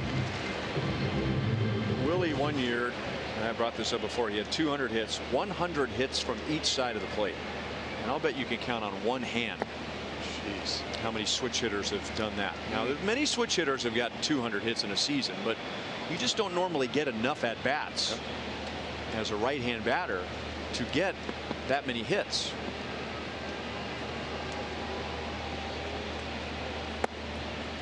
Mike Moustakas takes a strike, 3-1.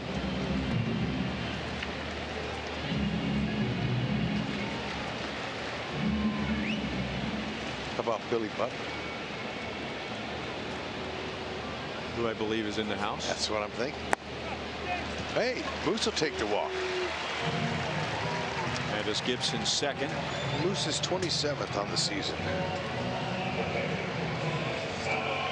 Well, Holtze looked it up. There are only 2 switch hitters ever to have 100 hits on each side of the plate in 1 year. Mickey Mantle.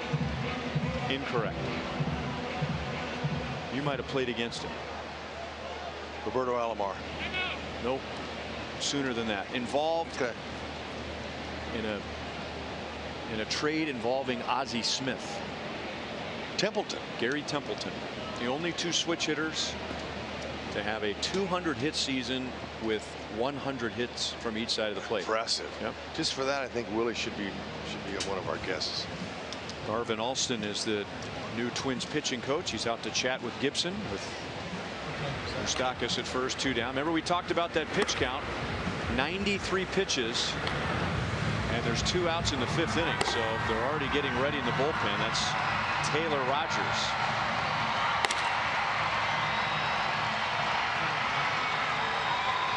Under the watchful eye of everyday Eddie Gordado out there with the clipboard, looking official and important. Oh, Salvador Perez hit well to left field. Rosario goes to the track to end the inning. And that's the second time a Royal has lined deep to the outfield. 3-1 KC at the end of 5.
figured it'd be a well-pitched game, and it has been for the most part. 3-1 Royals to the top of the 6th. The big difference right now is pitch count.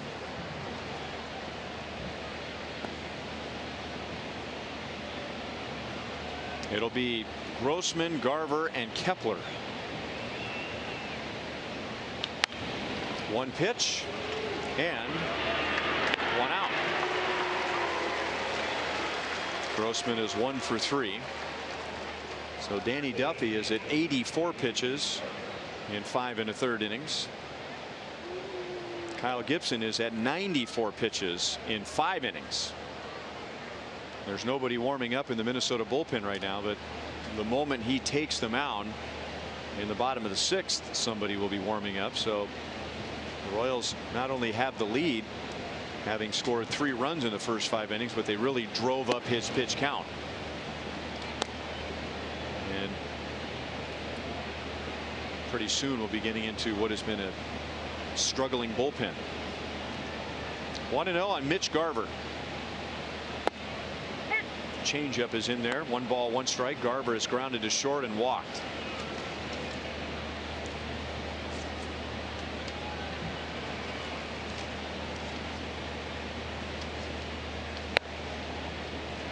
Slider got away from him. Duffy has walked 3, and that was done in the first 4 innings, one of which was a leadoff walk, which led to Minnesota's run, but he pitched out of a bigger mess in that inning and worked around a runner at second and nobody out in the 5th inning.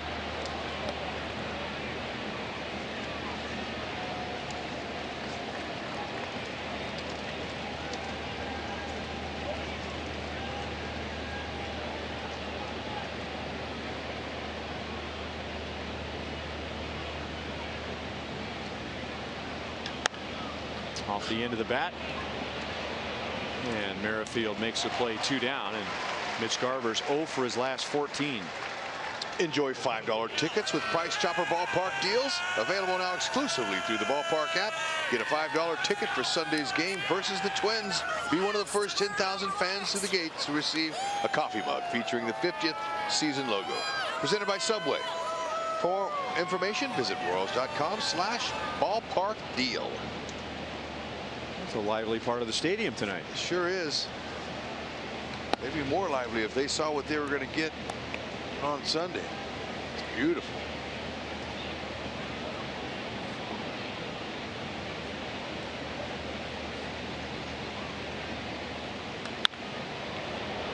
One and one on Kepler. That's nice. Beautiful. You a coffee drinker? I do. I have 1 cup. Kind of more of a habit than anything else. But look, I'm trying to get out of the picture. Look at the cup, man. It's beautiful. Got a little Subway. Who's a Sub? Well, raise your hand if you're a Subway lover too. I like Subway. But you know, when I see gold trimmed mugs like that, you know, and I like the dishwasher, I like to, you know, heat up my coffee in the microwave. It scares me a little bit. So I'm wondering if this is going to be one I could put in the Microwave safe? Oh yeah, I'm wondering, but it's a beautiful mug. I like it. I hope it is. I think it is 24 karat gold, isn't it? It might be. It's beautiful. Yep.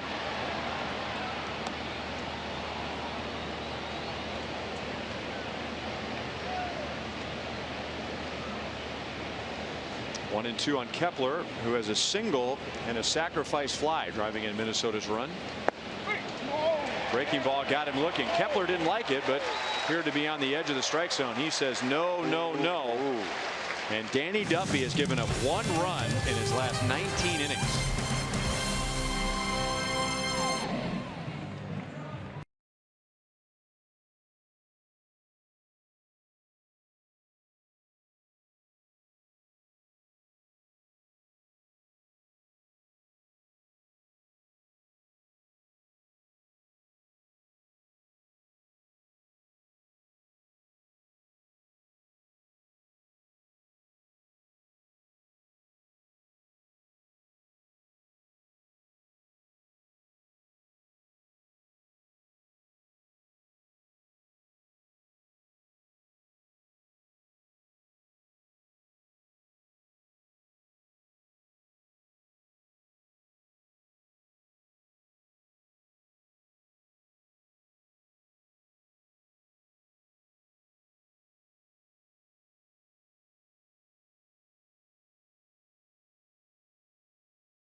history of Major League Baseball, nobody had ever hit 3 home runs and 2 doubles in a game. Ever. Wow. Until 2 years ago, Chris Bryant did it for the Cubs. And Matt Carpenter did it today against the Cubs. Congratulations. Can you believe that? No. Never, ever. And now twice in the last 3 years. Wow. That's a 5-hit day.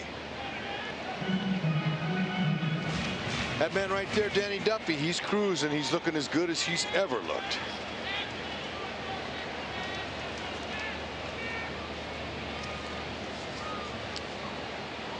One and one on Duda, and the Twins are convinced now that he is not going to bunt.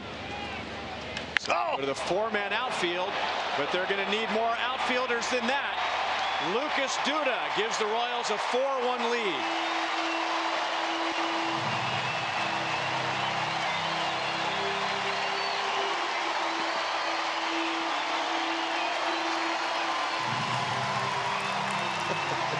There is joy here at Kauffman Stadium. There is joy elsewhere in Kansas City as Joy Ross has won in our Sonic Slam inning. Oh, Lucas Duda turned the 91-mile-an-hour mistake around. That was elevated up and turned on and gone. Yep, Danny says thank you. Take another run there. That's some money. How much did she get? That was a big pot. Wow. $4,800. Sweet. Congratulations. We finally gave that pot away. So if you do the math, that's 48 games where the Royals had not hit a home run in the 6th inning. Joy Ross, $4,800, the winner in our Sonic Slam inning. Congratulations, Joy.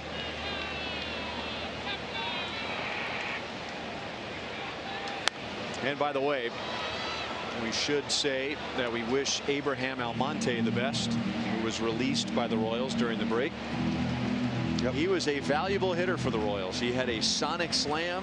He had a couple of other home runs in the Sonic Slam inning. He had triples, raising $1,000. He did. And you know what? None had a bigger smile than his when he knew he did that for somebody. What a good, fresh guy. Good personality. Just ran out of the room. It's tough to stay on a 25-man roster the entire year. 0-2 on Dozier. That's out over the plate and just pulled foul. Dozier was down 1-2 in the 4th inning. Gibson had struck him out in the 1st, and he was trying to go down and away and get him again in the 4th, but he left one out over the plate, and Dozier doubled in a run, and he left one out over the plate right there with his 102nd pitch.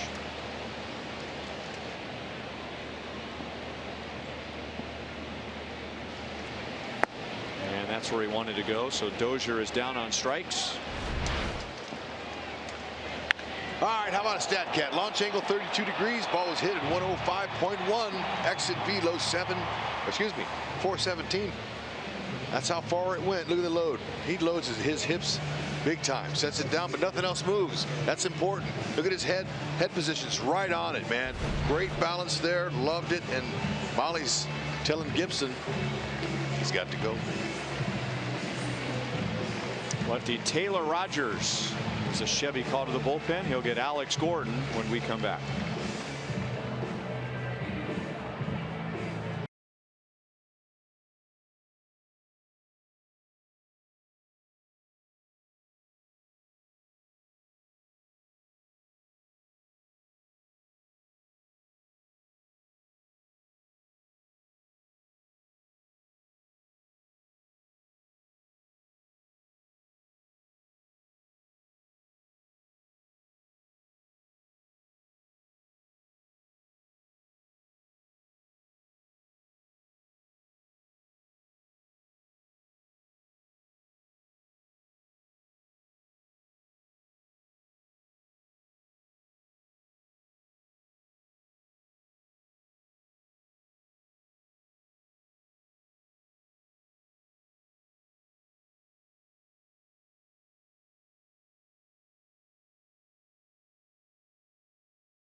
Question. Whit Merrifield is one of 5 Royals with 200 or more hits from one All-Star break to the other. Name the other 4. We have George Brett. Let's go with, you want to try Willie Wilson? Yeah, I think we should. Willie Wilson. Correct. Yes. How about Amos Ding, Otis? ding, ding, ding. I don't know. Let's see. Let's get Amos the okay. Otis, Mike Sweeney. Yeah. Kevin Seitzer. How many more we need? 2? 2 more. Okay. And we have 0 strikes.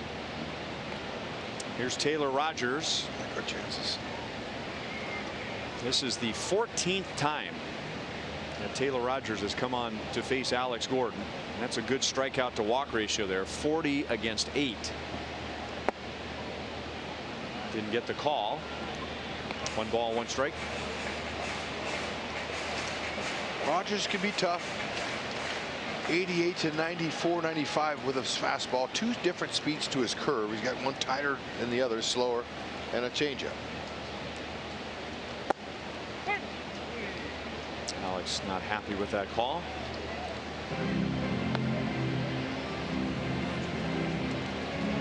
So Alex has by far the most at-bats of any Royal against Rogers, and he is 3 out of 13 against his lefty. I think we got to go with one of those names that you named. Like Breaking ball gets him 2 down. Mike Sweeney's a good choice. Mike Sweeney. Correct. 1 more with 3 strikes.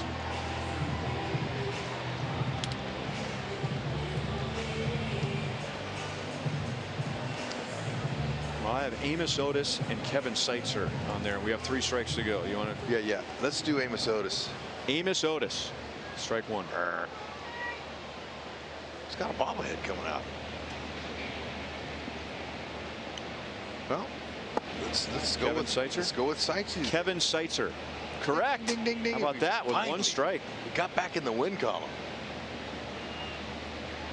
All right. That was a tough one. I didn't think we were going to be able to get it. Back in the win column.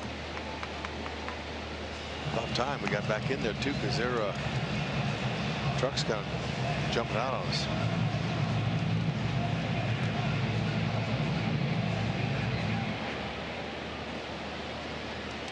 We're down by 3. Okay.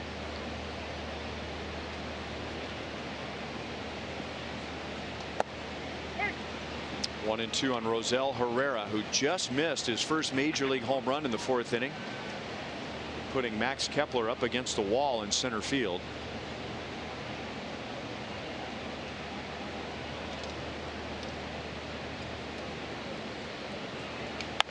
A little slow roller out to Mauer. He'll flip to Rogers. Rogers gets the job done. He faces 2 and retires 2. Lucas Duda goes deep against Gibson to begin the 6th inning. He has driven in 3 of the Royals' 4 runs tonight. Joy, joy, joy. Congratulations.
Lucas Duda with a big swing and a bloop that drove in 2 in the Royals 2-run first inning. Then Dozier drove in a run with a double in the 4th, and then Duda with another big swing and a blast. He has driven in 3 of the Royals' 4 runs, and now Danny Duffy is going to try and make it 7 innings tonight. Duda's the DH. Dozier's playing over at first base.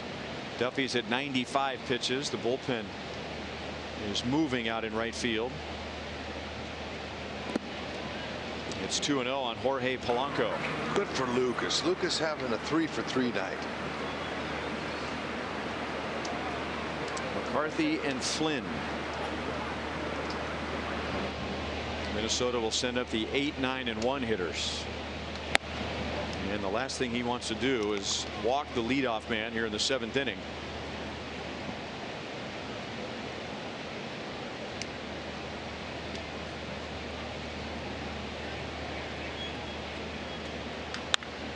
Swinging on 2 balls, 1 strike, not 3-0. We had the count wrong. I thought, thank you very much. Yes. Hey, parents and grandparents, it's not too late to purchase a perfect gift for your young Royals fans. Purchase a 2018 Sluggers Blue Crew box for just $30. Membership includes a jersey, flat bill cap, drawstring bag, 2 compression sleeves, 2 home game ticket vouchers, and much more. Sign up now at royals.com/Blue Crew. It's not too late.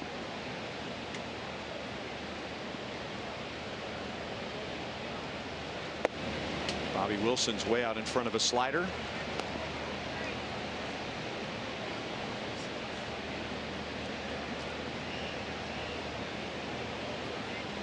Wilson has flied to left and popped out to second. There's pitch number 100. 1 ball, 1 strike. Danny Duffy has given up 3 hits in 6 1/3 innings. He has 1 long inning, a 23-pitch 4th. Changeup is up and away, and that might be a sign of fatigue, leaving pitches up. That means the arm's dragging behind just a tad.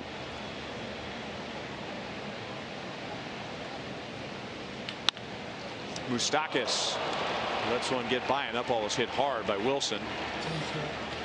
And because it was hit hard, it's a base hit.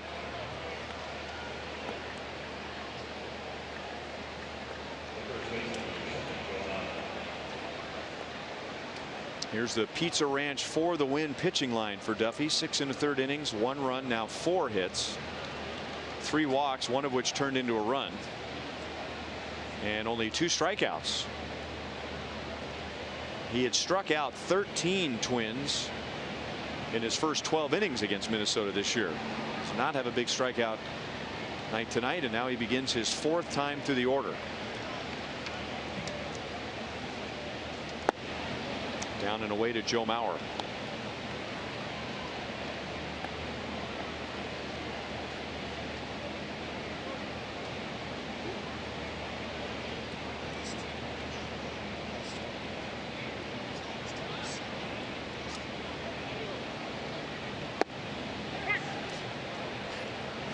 One and one. Mauer has an infield single, which resulted in being at second base with nobody out. Infield hit on a diving play by Whit Merrifield, and then Whit threw it away, putting Mauer at second base with nobody out, but Duffy got around that. And now it's 1 ball, 2 strikes.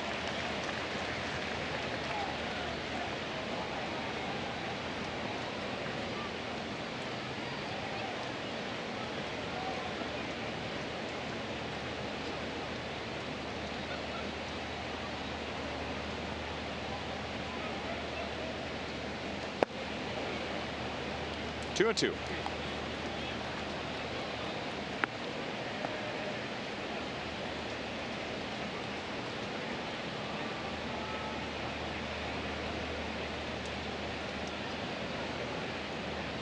Ed Yost has right-hander Kevin McCarthy and left-hander Brian Flynn ready to go in the bullpen. Eddie Rosario's on deck, and the count goes from 1-2 to 3-2. Duffy's staying away from his fastball in this matchup with Mauer. Mauer's hitting .273.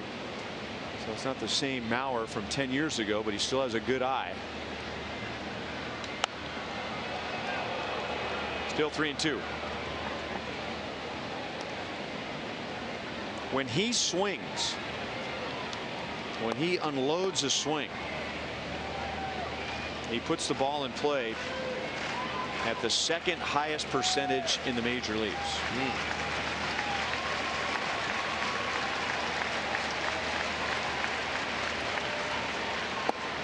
Strike three with a fastball over the outside edge.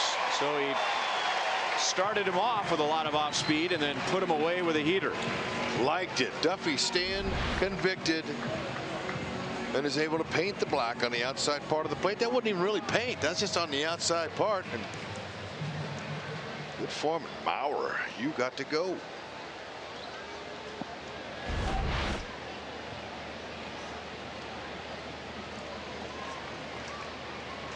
And now he's 1 out away from giving Ned Yost 7 innings in the first game after the All-Star break, and Rosario was all mixed up with that pitch. That was a fastball swing on a slider.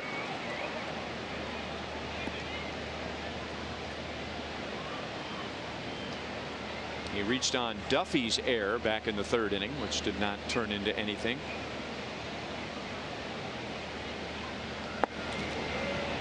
It's a little bit outside. 1 ball, 1 strike. That's a beauty. Duffy's showing confidence in all of his pitches tonight.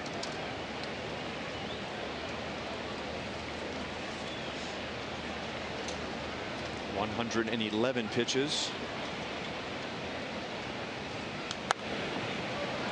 112 pitches. His season high was Saturday at Chicago. He threw 114, but he's had extra rest with the All-Star break.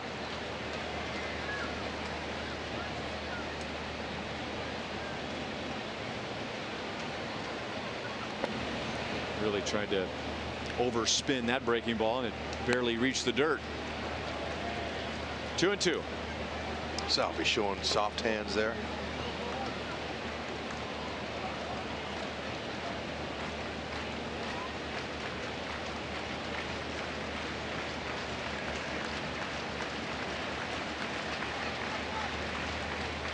And Rosario's down on strikes. For the first time this year, Danny Duffy's gone 7 innings in back-to-back starts. He has allowed 1 run over his last 20 innings. Man, oh man, does he look good.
Well deserved congratulations for Danny Duffy. He's given up 1 run in 7 innings tonight. 1 run over his last 20 innings. Whew. The Royals lead 4-1. Well, when you've exhausted every conceivable idea for a T-shirt Tuesday, then you arrive at the Ryan and Rex T-shirt coming up on Tuesday with the Tigers in town. It's a 7:15 first pitch, and I don't know about you, Hud, but I'm expecting to pull into the ballpark at about 3:20, 3:30 on Tuesday and see a line from Kauffman Stadium wrapped all the way around Arrowhead Stadium. I was just getting ready to say, I'm honored and proud to be on that shirt with you. I know I had to call you this winter to make sure you were okay with me being on there with you, but it's quite an honor. And I'm not sure I said it was okay. They did anyway. Yeah. Thanks, bud. I'm excited. It's pretty cool. Alan Busnitz is a Chevy call to the bullpen. Ooh. 1 ball, 1 strike against Alcides Escobar. Busnitz, 92 to 98 with a heater. He's got a pretty good one. Busnitz, I think I got it right. Big 12-6 curve. There it was in the small one there. And occasional changeups. He's coming at you though. Look for the heater.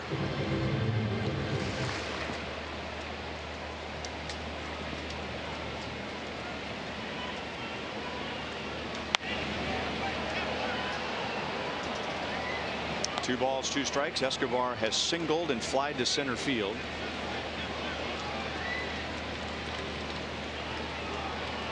Escobar, Merrifield, and Bonifacio. The Royals scored all 4 of their runs against Kyle Gibson over 5 1/3 innings. Bounce back to the middle. Dozier backhands, recovers, but throws too late. And Escobar's on to begin the bottom of the 7th. He is 2 out of 3 tonight.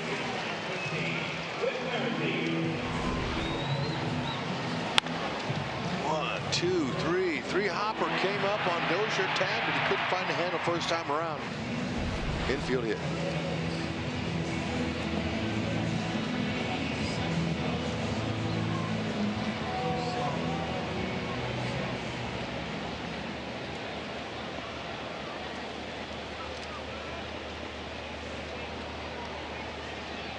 And now Merrifield 1 for 3 with a run scored.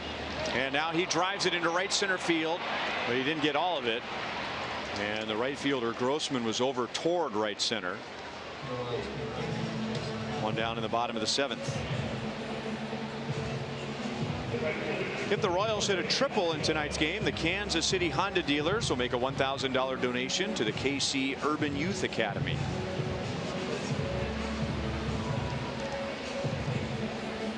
And I saw right before the All-Star break, one of the teams from the Urban Youth Academy was involved in a tournament in Washington, D.C. preceding the break, and they got to the championship game. Yeah. Losing to a team from Philadelphia. Okay. What a great experience for those kids. For sure. They hang in there and keep going. They're going to find a lot more good experiences. Keep it up. Keep playing hard.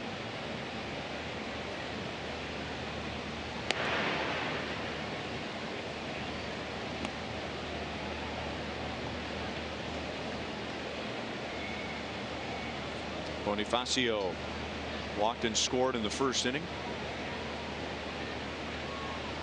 So he's reached safely in 9 straight. And a good rip there against Busnitz. 1 ball and 1 strike.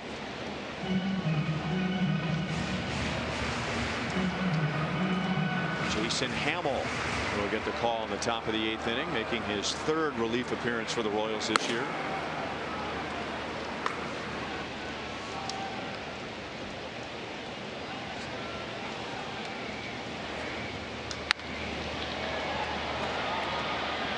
Grossman backs up in right field and makes the play.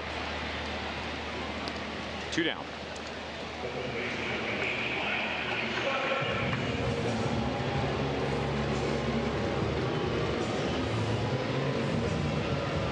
And that'll bring up Mike Moustakas, who is due for a hit. He is 0 for his last 12. He reached with a walk in the 5th inning tonight against Gibson.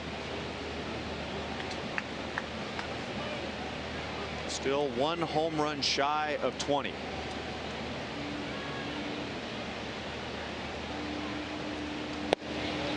inside at 96 miles an hour.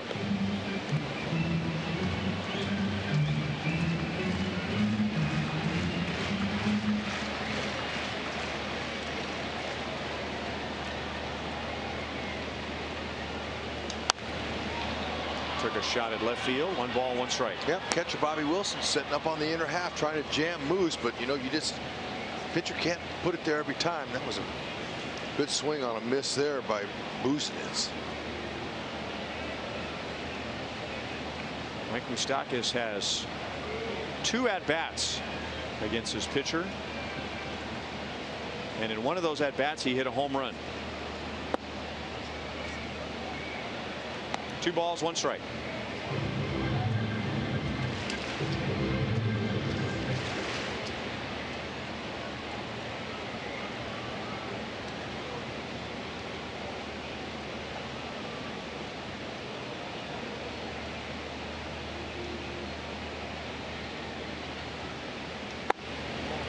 They've been trying to do that all night to him. Fastball in.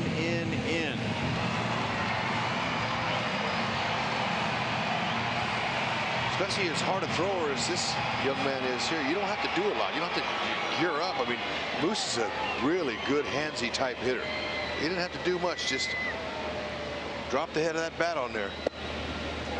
Well, he'll take a walk for a second time tonight. Yeah. And put 2 on with 2 out, and Salvador Perez coming up.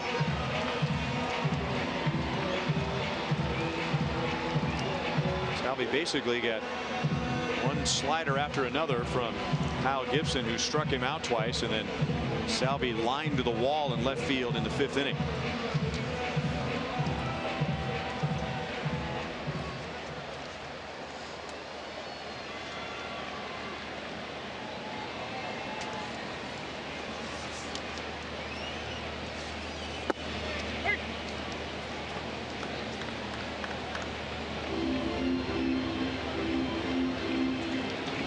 Escobar with a leadoff single is at second base. Moustakas is at first after a 2-out walk. Fastball is ripped to the gap. Escobar scores. Moustakas to third. He's going to be waved home. Polanco's relay is late, and Salvador Perez, fresh off the All-Star game, drives in 2, and the Royals lead by 5. And the over 27,000 here at the K love that shot. That ball was blistered out there on the line. Salvador Perez cleaning up the bases with a couple of stakes on it. And just like we promised you early in the game, here's the Miller Lite hold true moment. Oh man, he jumped on it. Look at small step. Talked about the hands. That's all you need when a guy supplies the power like Busenitz. He threw it in there about 95. And Salvi hit it at 105. And now strike on Lucas Duda, who has 3 hits and 3 RBIs tonight.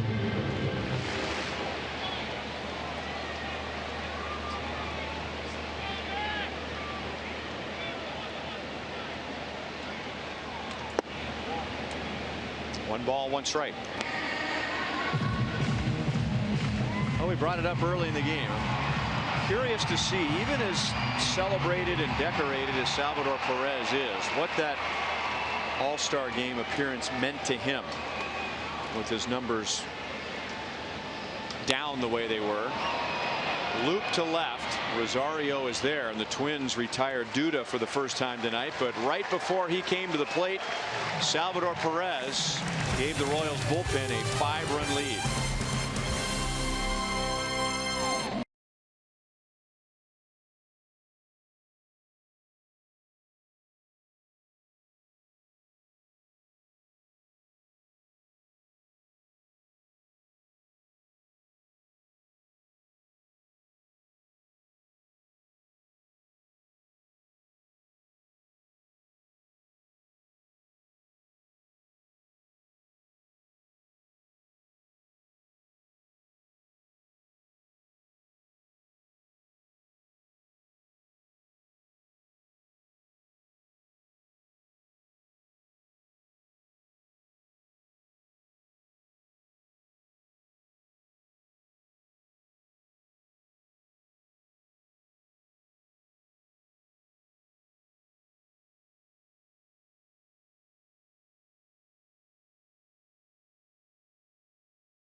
broken record, we don't mind talking about another great performance by Danny Duffy. Yeah, Danny picked up right where he left off in the first half of the season. Really liked the effort in the 4th inning and the 5th inning, getting out of those jams, limiting the damage. We've got Fireworks Friday coming up after the game. We'll get more analysis on Duffy, hear from Ned Yost, and much more coming up on Boulevard Royals Live. Can't wait for those coffee mugs, and just thankful that HUD only has 1 cup of coffee a day. Well, that wasn't designed to make you feel very good, was it? No, but this outing going to make Danny Duffy feel good. Check that out. That yacker was working. We talked about it in the beginning of our show about how many curveballs Duffy's been using. Way more than he did last year, and he utilized it perfectly. Pitch to contact, didn't have a ton of strikeouts, 4, but man, what he did was super. He's on a nice roll, and he's in line to win a game here at home for the first time in almost a year.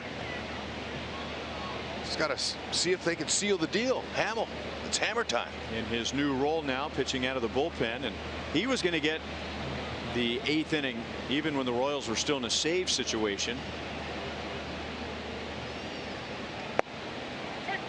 1 ball and 1 strike. Brian Dozier has walked and grounded out twice. It'll be Dozier, Escobar, and Grossman, middle of the order, but it's a 5-run game.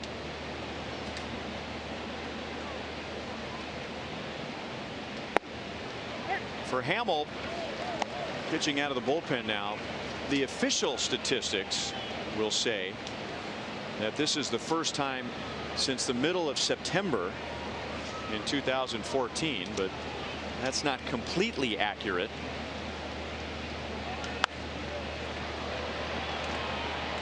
Popped up to the right side, and Dozier will make the play. The actual last appearance for Hamill out of the bullpen was on this mound in the wild card game. And but they go by the regular season numbers. He was in the green and gold. And he was pitching to who he's throwing to right now. Those different roles. Salvador Perez was not his catcher. Yeah. He was his opponent.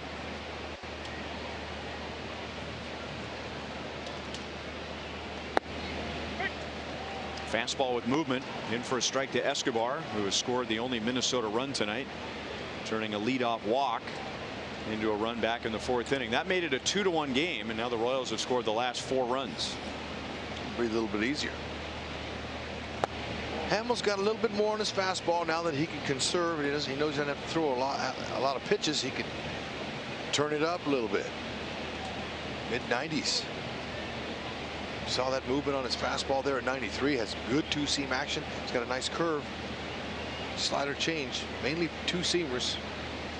Going right after him. Mixed in a few off-speed pitches. Good role for him.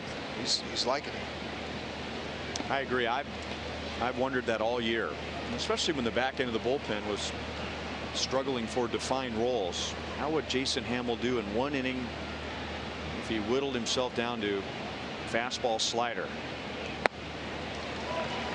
2 balls, 2 strikes. He's throwing 93, but the other night in Chicago he was throwing 95. Yeah, saw it. He's feeling pretty good about himself, and that's good.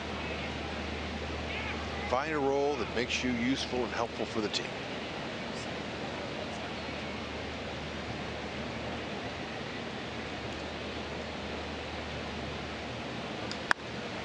That hit the bag. Good job by Escobar just to put the ball in play with 2 strikes, and he's going to end up with a double, his major league leading 36th double. He had a Twins record 51 extra base hits before the All-Star break. Man, I'll tell you what, look at that. That's beautiful. Talk about adjusting to a breaking ball. He totally broke down his stance. His legs and his upper body, his hands dropped when he saw that breaking ball, and it went with the pitch. That was nice. 5 more doubles, and the next closest hitter 6 more than Whit Merrifield. Eduardo Escobar. Who would have predicted that in spring training this year? He's a player. He's been getting better and better every season.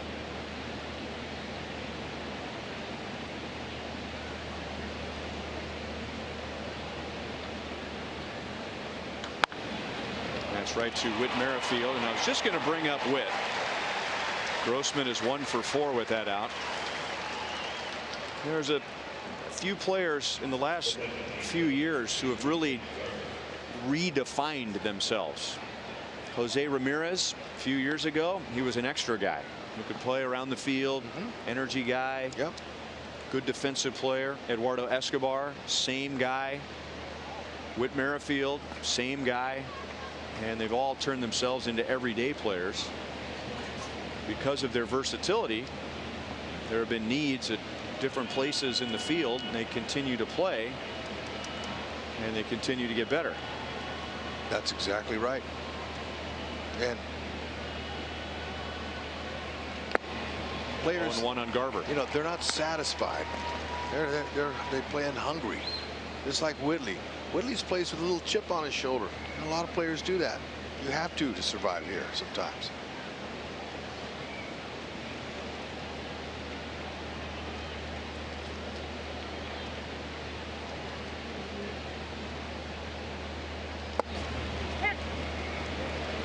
And 2 on Garver.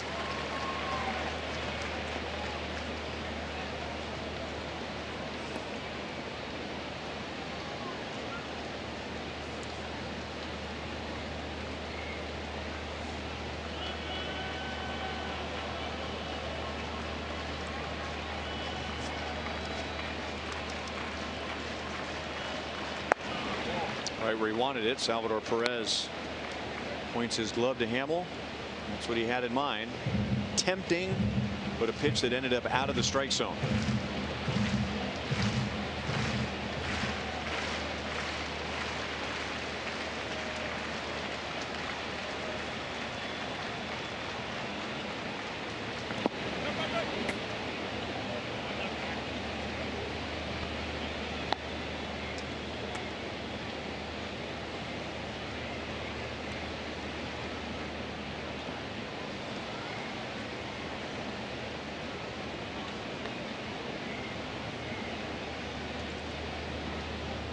See Bob McClure over there in the Twins dugout.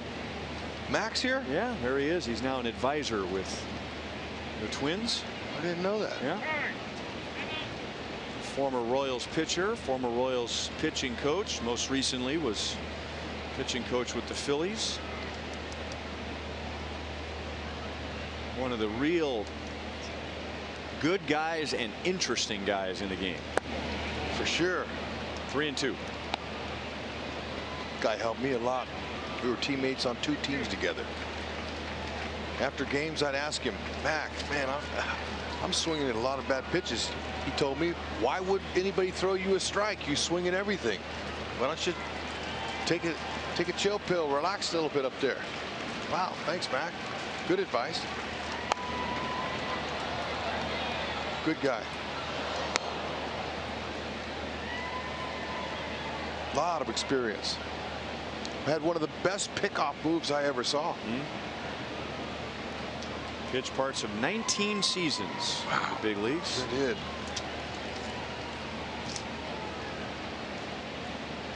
Teammate in Milwaukee with Ned Yost. Garver's having a long at bat. Still 3 balls, 2 strikes.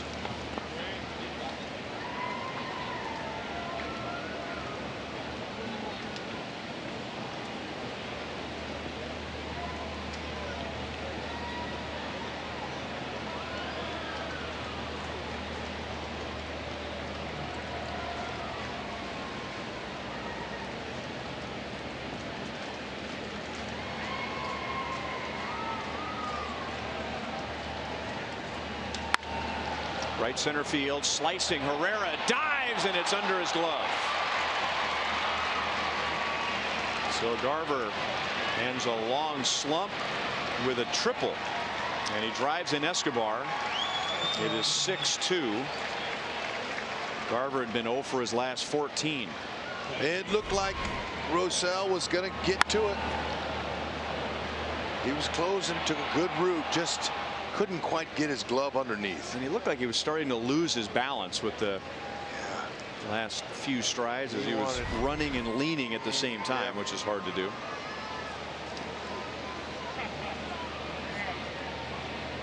So the double off of third base turns into a run. And now it's Hamill and Kepler. Breaking ball for strike one. Kepler drove in Minnesota's first run with a sacrifice fly back in the fourth inning. He also has a single tonight.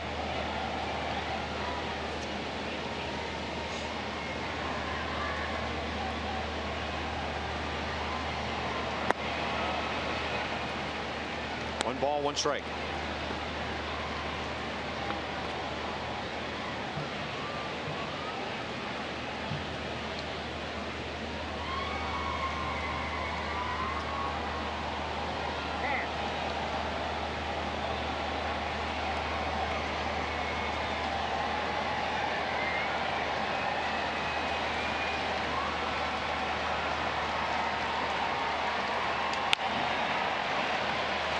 Escobar goes out into shallow center field. So Hamill gives up a run in the top of the eighth. And now the Royals lead is 4.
With a 6-2 lead into the bottom of the eighth.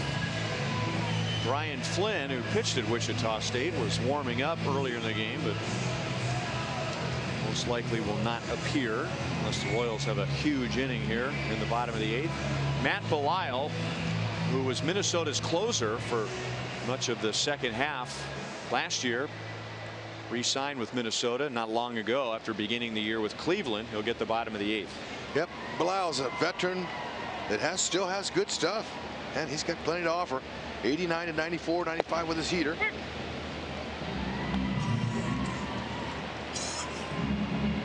Excuse me, 89. And he'll complement that with his nice slider changeup. Likes to sink the fastball.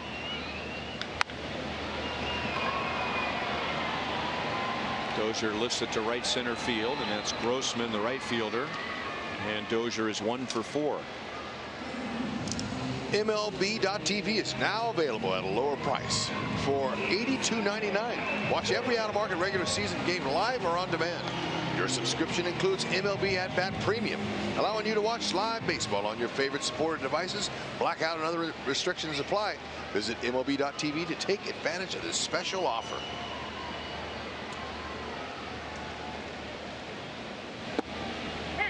Breaking ball at 69 miles an hour is in for a strike. That's a slow one.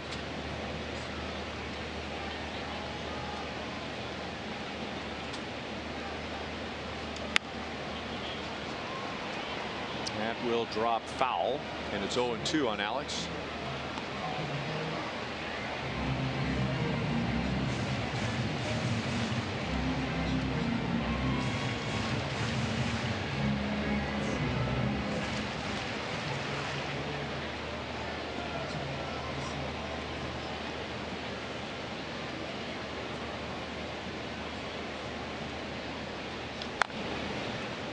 No balls, 2 strikes.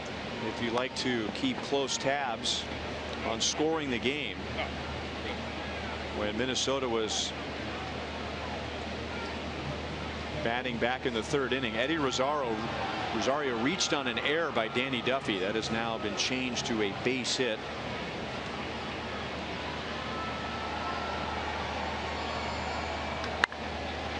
So Duffy gives up 1 run, 5 hits over his 7 innings. I'm glad they changed it. That was tough. Guy just threw a ball. I don't remember the exact pitch, but he's off balance a little bit. Comebacker. So usually tough chances.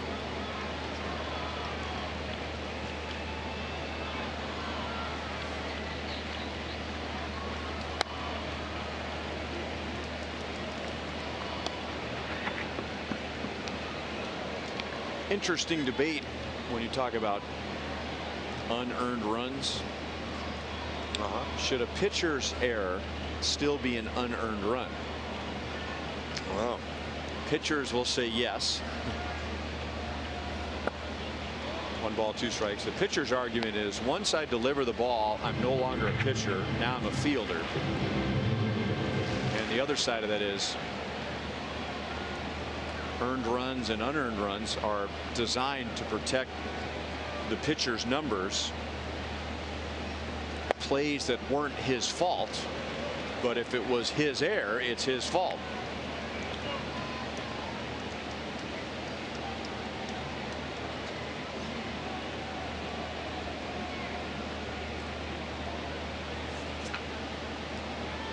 Glad we got that figured out. Yeah. 3-2 on Alex Gordon. I'm just glad that they changed it.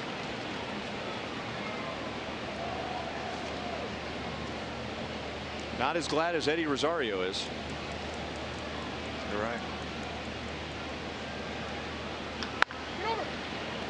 Still 3-2 on Alex.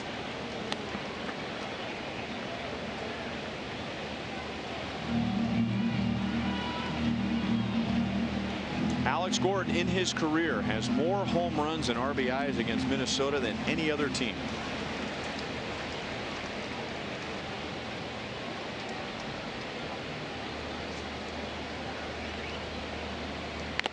Just got a piece of it. Still 3-2.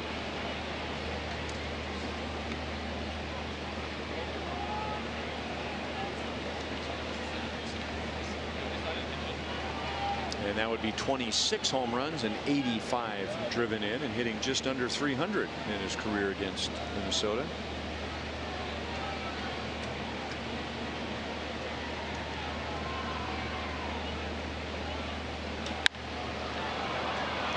Tomahawk chopped one out to right field. Grossman's been a busy man out there tonight. 2 down. Tonight's copyrighted telecast is presented by authority of the Kansas City Royals. It may not be reproduced or retransmitted in any form, and the accounts and descriptions of this game may not be disseminated without the express written consent of the Kansas City Royals Baseball Club. Ryan Lefevre with Rex Hudler, along with Joel Goldberg, Jeff Montgomery, director Steve Kurtenbach, our producer Kevin Cedergren, who's back from vacation. Good to see him. Yes. Associate producers Al Broughton, Sam Abramson, Dave Holtzman, and the producer of Royals Live is Casey Carter. Yeah, got them all. Whom you got to see earlier in the game when he was chatting with Monty. Yes. Monty didn't have a chance to be listening to the good things we were saying about him. He had his earplug turned off, he said. They're already mapping out the post-game show. They were. They work hard.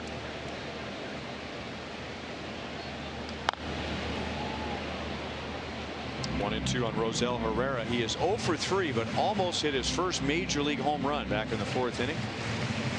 Max Kepler made a leaping grab up into the padded wall in center field. You know, all he had to do was just get out ahead of it a little bit sooner and pulled it, and it would have went out. 387. It's not a cheapy homer by any means, but he hit that ball 410 feet dead center. 2 balls, 2 strikes. Max Kepler, man. I mean, look at that. That ball was tattered. That launch angle. Distance covered.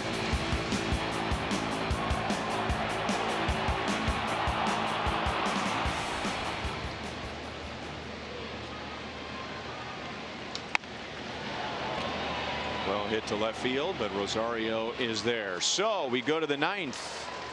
It'll be Polanco, Wilson, and Mauer against Willie Peralta. 6-2 Royals lead.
Going further, so you can.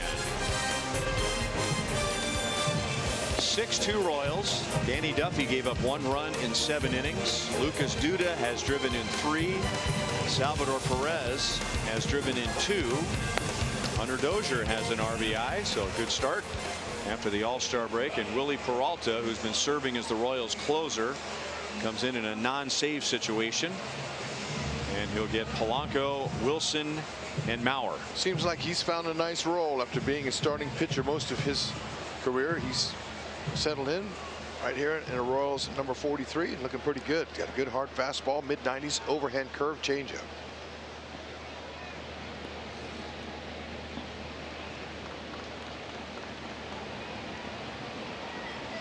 Jason Hamill pitched the 8th and gave up 1 run. 96 at the knees to Polanco. He was 0 for 3 against Duffy.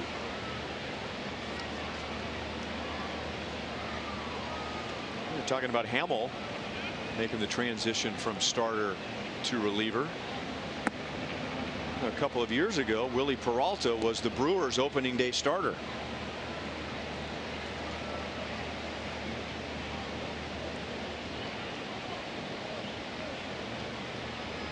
He won 17 games for Milwaukee just 4 years ago.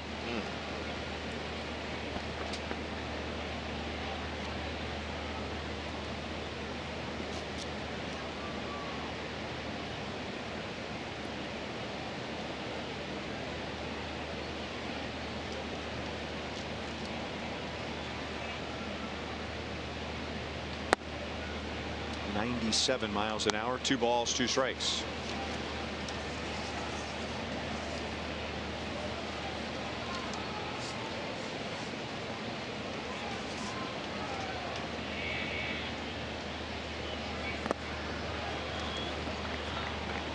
Three and 2.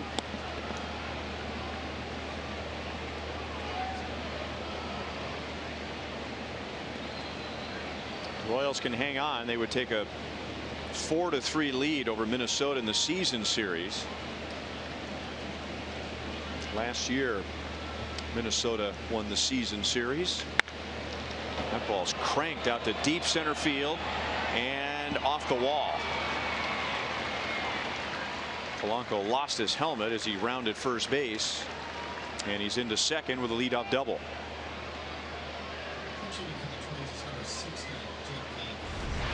Yeah, he guessed right. He got him a heater, center cut, 96. That ball was hit hard. Two-seamer stayed up.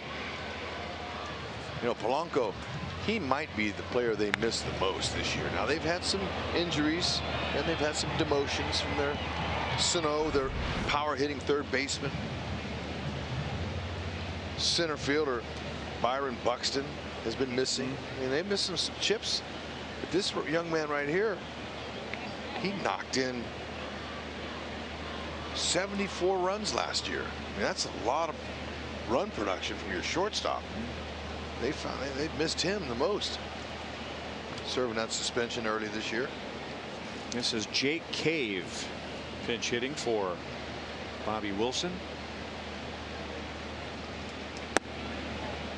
Inside at 97 miles an hour.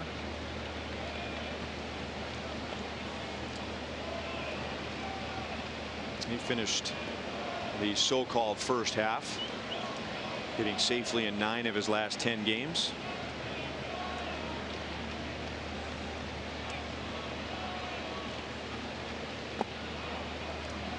Two 2-0.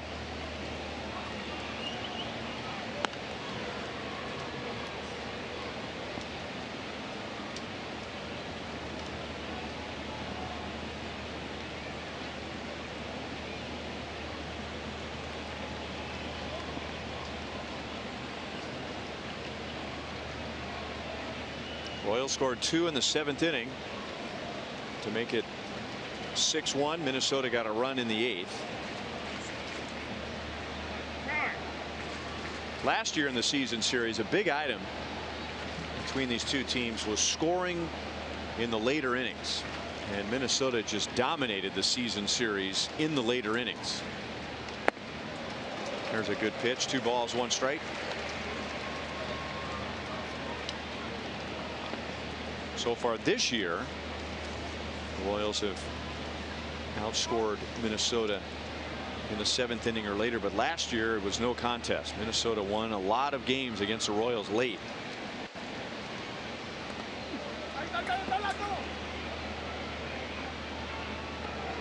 Polanco thought about it, but it was only a thought. That would have been a short throw for Salvador Perez to third base. Yeah, and you know, when you're down that many runs there, 4 runs, you can't afford to be thrown out there. Look at Salvi still pouncing. And I asked Salvador today, Salvi, were you able to get any rest? And he looked at me and just shook his head saying, no, you know, you need to go to an all-star game like that. Your family are there, you know, any friends, mainly family. You're so busy with the activities. He says it's really hard. He goes, you'll go on a road trip here coming up pretty soon. We'll get some rest. Well, he looks good. He's been light on his feet today. 2 on, nobody out, and the tying run is on deck. Folks, join Fox Sports Kansas City in the Kansas City Marathon on Saturday, October 20th. Distance options include a 5K, 10K, half and full marathons. And all runners receive a shirt, finishers, medal, along with free food and free beer after the race.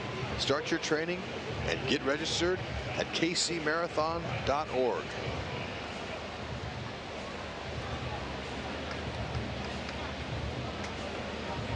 Here's Joe Mauer up for the 5th time tonight. He is 1 for 4 with an infield single. Royals lead by 4, but the Twins have a double and a walk in the 9th inning. And they're going to go back to work in the Royals bullpen.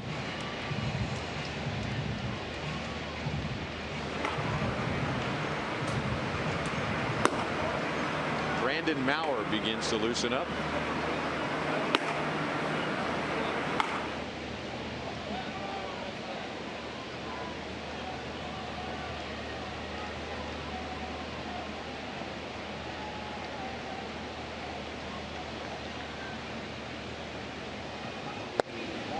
A little bit low, ball 1-2, Joe Mauer.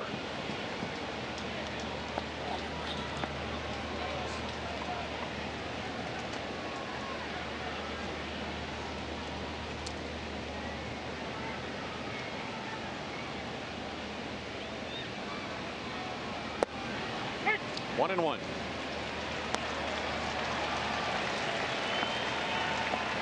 One thing about Joe Mauer, having seen his entire career, not every day obviously, but one thing that has not changed about him from day one is he is not afraid to hit with 2 strikes. 1 ball, 2 strikes. I don't know if I've seen a hitter take more fastballs right down the middle. It's almost like he gives pitchers a free strike, with the thought being just want to see the ball out of the pitcher's hand, more worried about his balance and his timing earlier in the at-bat, which makes it even more remarkable what he's done in his career. You're right. Oh. And on a 1-2 pitch, he lines a base hit to center field. Minnesota has the tying run coming up with nobody out.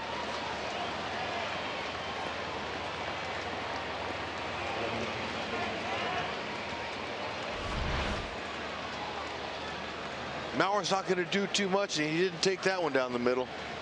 Good, short, compact swing.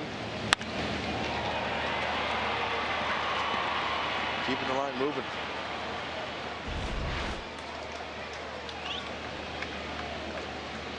And now you got a guy with 19 home runs this year.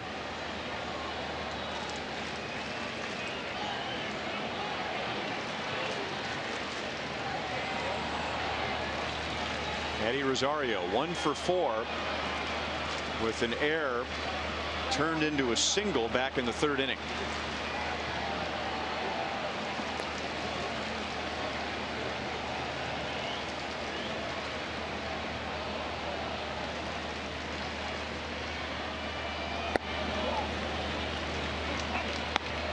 And now Peralta is showing frustration.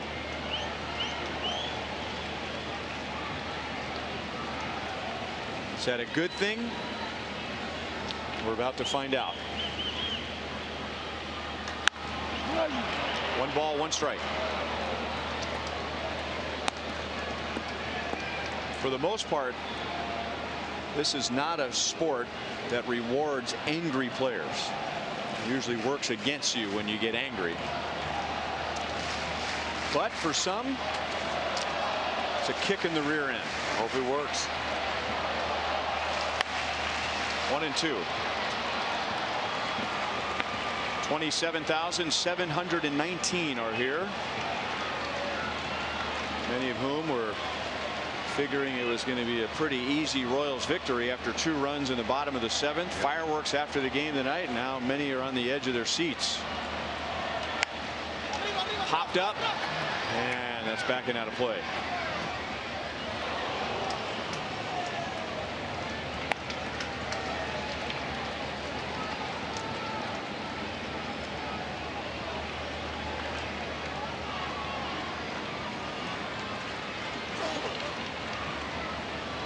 Polanco doubled. Cave walked.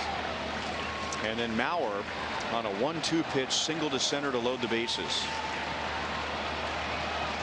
Peralta shakes off a couple of signs, and Rosario backs out.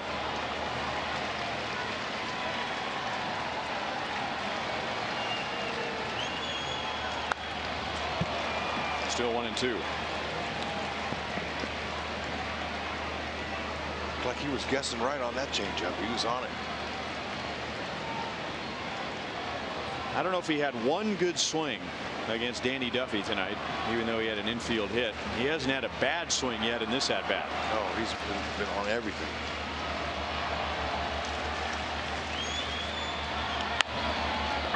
Foul ball. Surprised that one didn't break his bat. That was on his hands.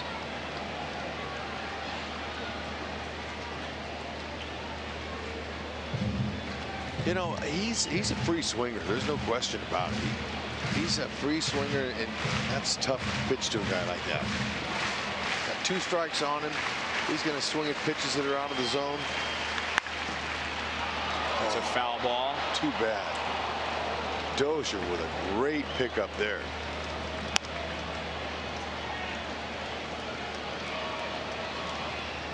They would have gotten out, but It's nice practice here. Can't get any in-game practice like that. Didn't count.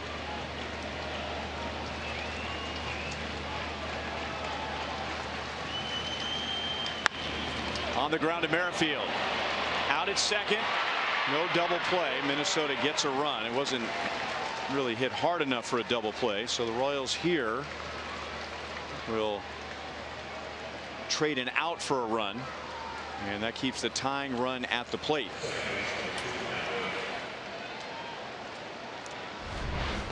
Yeah, you can tell it's off the end of the bat, change up, and he's out in front of it, but runs well enough for Escobar to say, I'm not going to even waste a throw over there.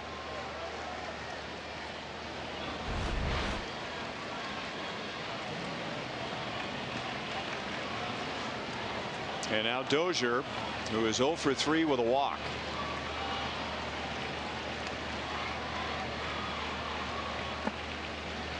Inside for ball 1. And we mentioned earlier, Dozier's last swing before the All-Star break was a walk-off grand slam against Tampa Bay in extra innings. He has hit most of his home runs this year on the road.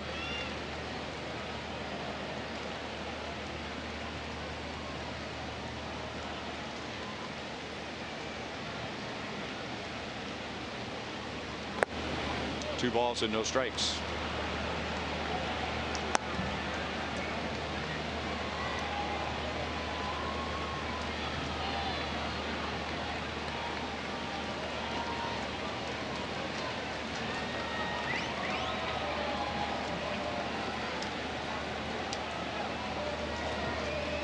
Can't beat fun at the old ballpark, Hud. No, right now it's kind of a little nail biting time.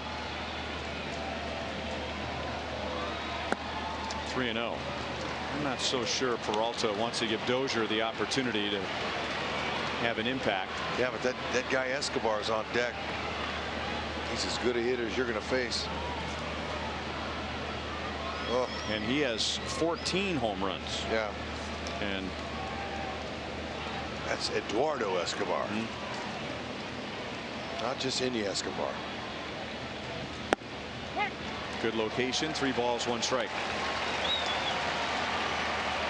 Peralta, by the way, has thrown 27 pitches. So if Dozier gets away here, it might be time for Ned Yost just to bring in a fresh arm. I mean, Peralta does not have his A game tonight. And I would think his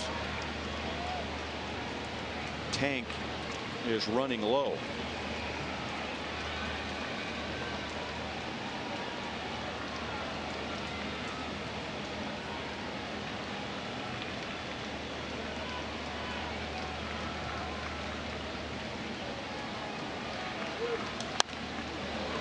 Three and 2. Dozier was looking for it. Just missed it. Couldn't. It was good location. Is down the lower part of the zone.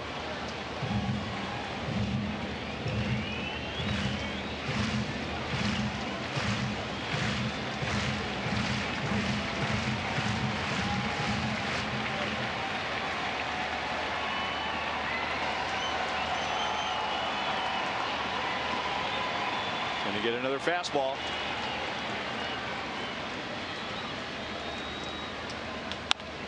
Grounded to Moustakas. 2 down. Another run scores. And again, it keeps the tying run at the plate. Boy, that was a tough play. That was an in-betweener. Moose is either going to have to wait back on that, take the big hop, or go attack the small short hop. And he elects to come get it. Go get it. There you go. Man in the right spot. Had no chance to turn a double play there. So take the out. You got 1 left. A couple runs to work with. Got to like their chances. Moose now coming in, coming up, talking with Salvador Perez on the mound. The fans want to see a win here. Haven't seen too many this year at the gate.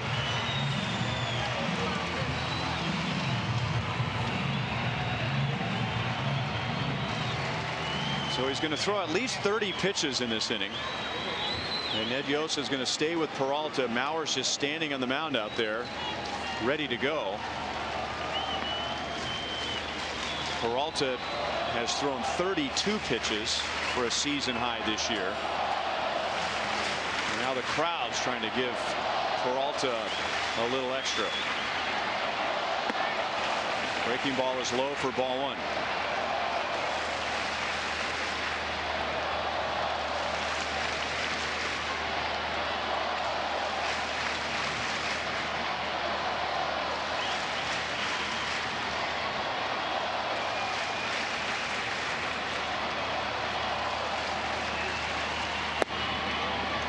Two balls, no strikes.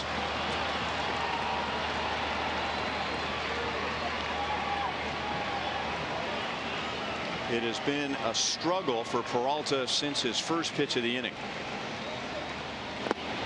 And Escobar helped him out there. He wants to hit.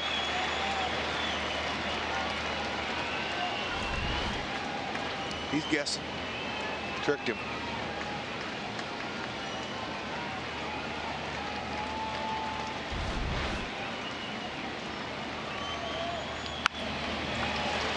Two balls, two strikes.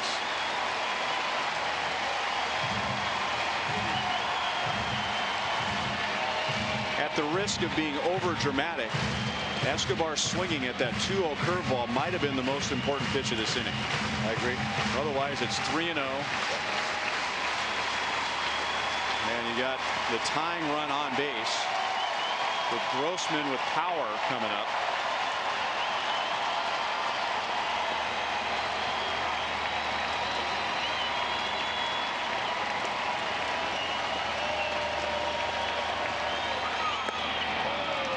Three balls, two strikes. He has thrown 34 pitches to 6 batters. Been a heavy workload for him.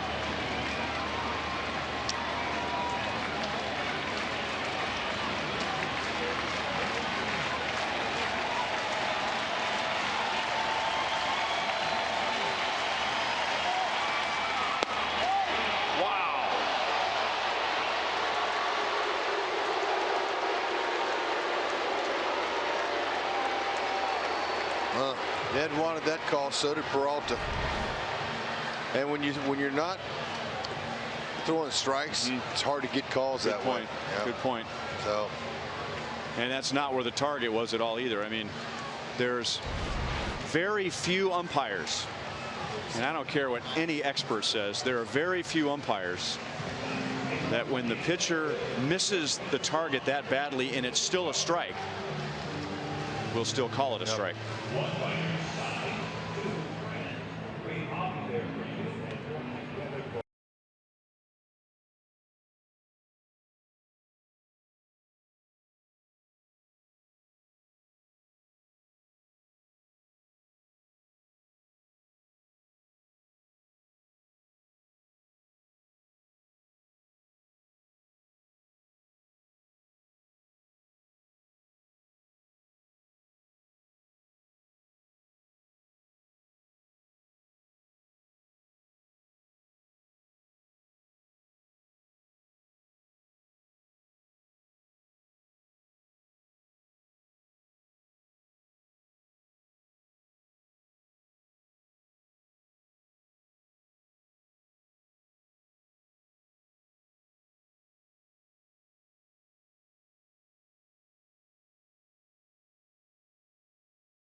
It'll be Robbie Grossman, who is a better hitter as far as batting average goes from the other side of the plate.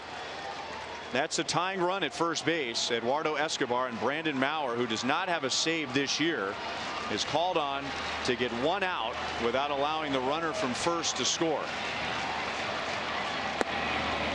A slider is inside for ball one. He's got a big power fastball. It's been in the middle of the plate a lot this summer. Slider, change curve.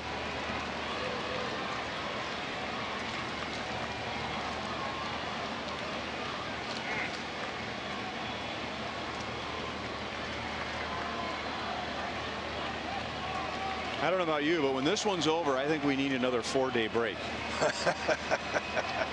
Well, it's not going to happen. He's got it in him. He'll get the save. He can get this out.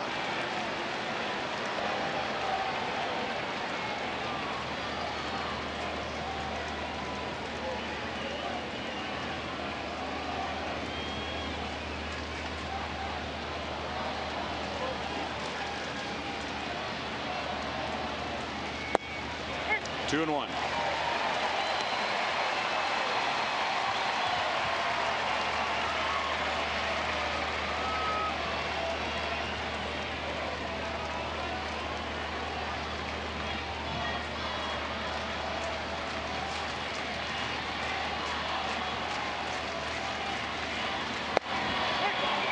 Got the call that time. And probably because that was much closer to the target. Ball four to Escobar appeared to be close enough to be a strike, but it was not where Salvador Perez's target was.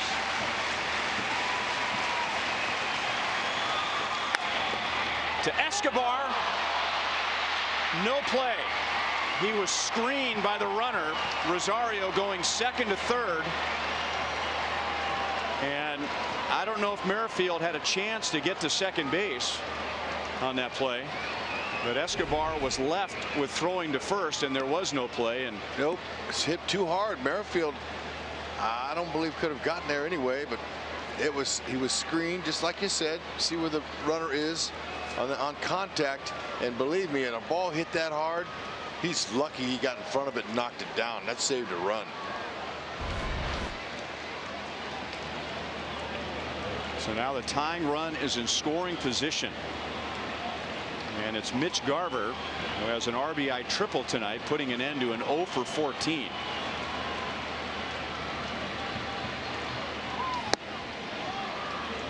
Down and in, ball one.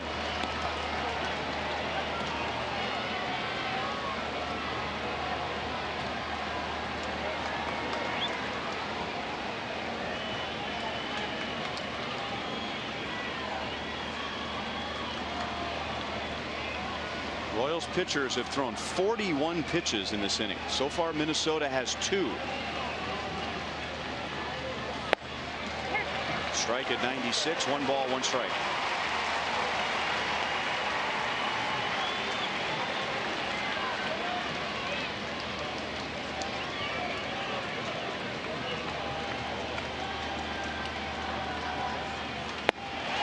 One and two.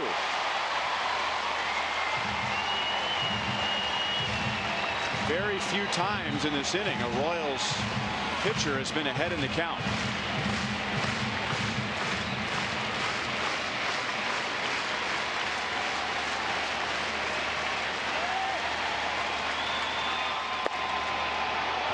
Two balls, 2 strikes. Good pitch. And a good take by Garver. That's right where Salvi wanted it. Yeah, wanted to give him a chase. Head in the count like that, I don't want to give him anything too good.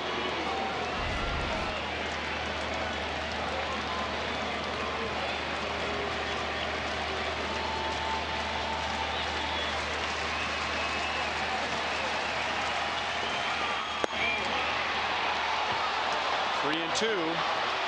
Kepler's on deck, and now the runners will be going.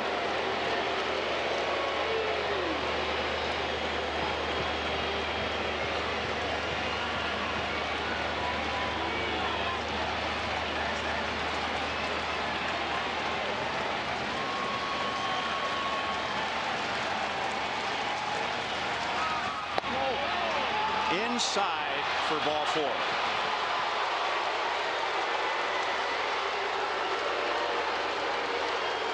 Now the tying run is at third, and the go-ahead run is at second base.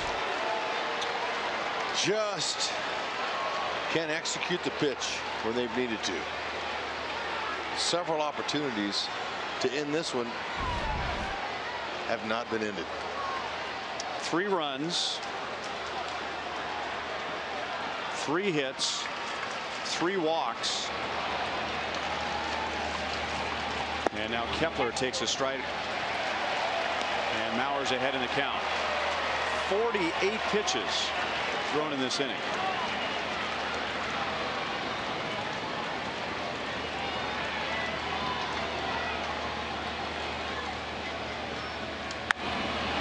Popped up. Gordon is there. And Hud, we had him all the way. Hey, there you go. Royals will take it, and Danny Duffy, way to go. Gets him a W for Duffy and almost here at home. Lucas Duda drove in half the runs, and included in that, this blast, a ram drive of the game. Oh, man, I'm going to tell you what, good for Lucas. And that homer was pretty, but that Duda doinker he had in the first inning down the line was nice. Look at Duffy. Duffy was toughy, no question.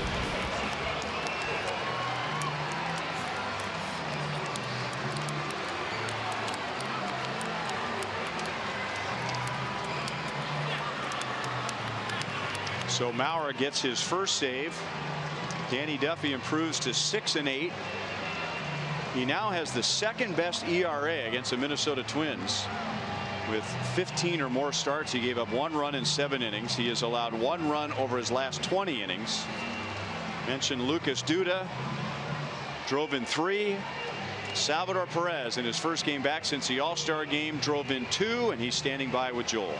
All right, the All-Star Salvador Perez with what ended up being the game-winning RBI. We'll talk about that in a moment. Let's start with Danny Duffy, who has been really good now for about 11 starts. What made him so good again tonight? Hey, first thing I want to say, thank you, all you guys, for the support, for staying tonight here. Appreciate it, thank you. He was good tonight, he was great. He kept the ball down, he was pounding the zone, get ahead in the count early. It was Duffy night tonight. Your job as a catcher is to handle the pitching staff, and it's not always easy. There's going to be ups and downs, but you got through the ninth. How, as a guy going out to the mound, do you keep things in order? Hey, keep the ball down, you know, be concentration, and doing your job. Okay, so they're doing tonight.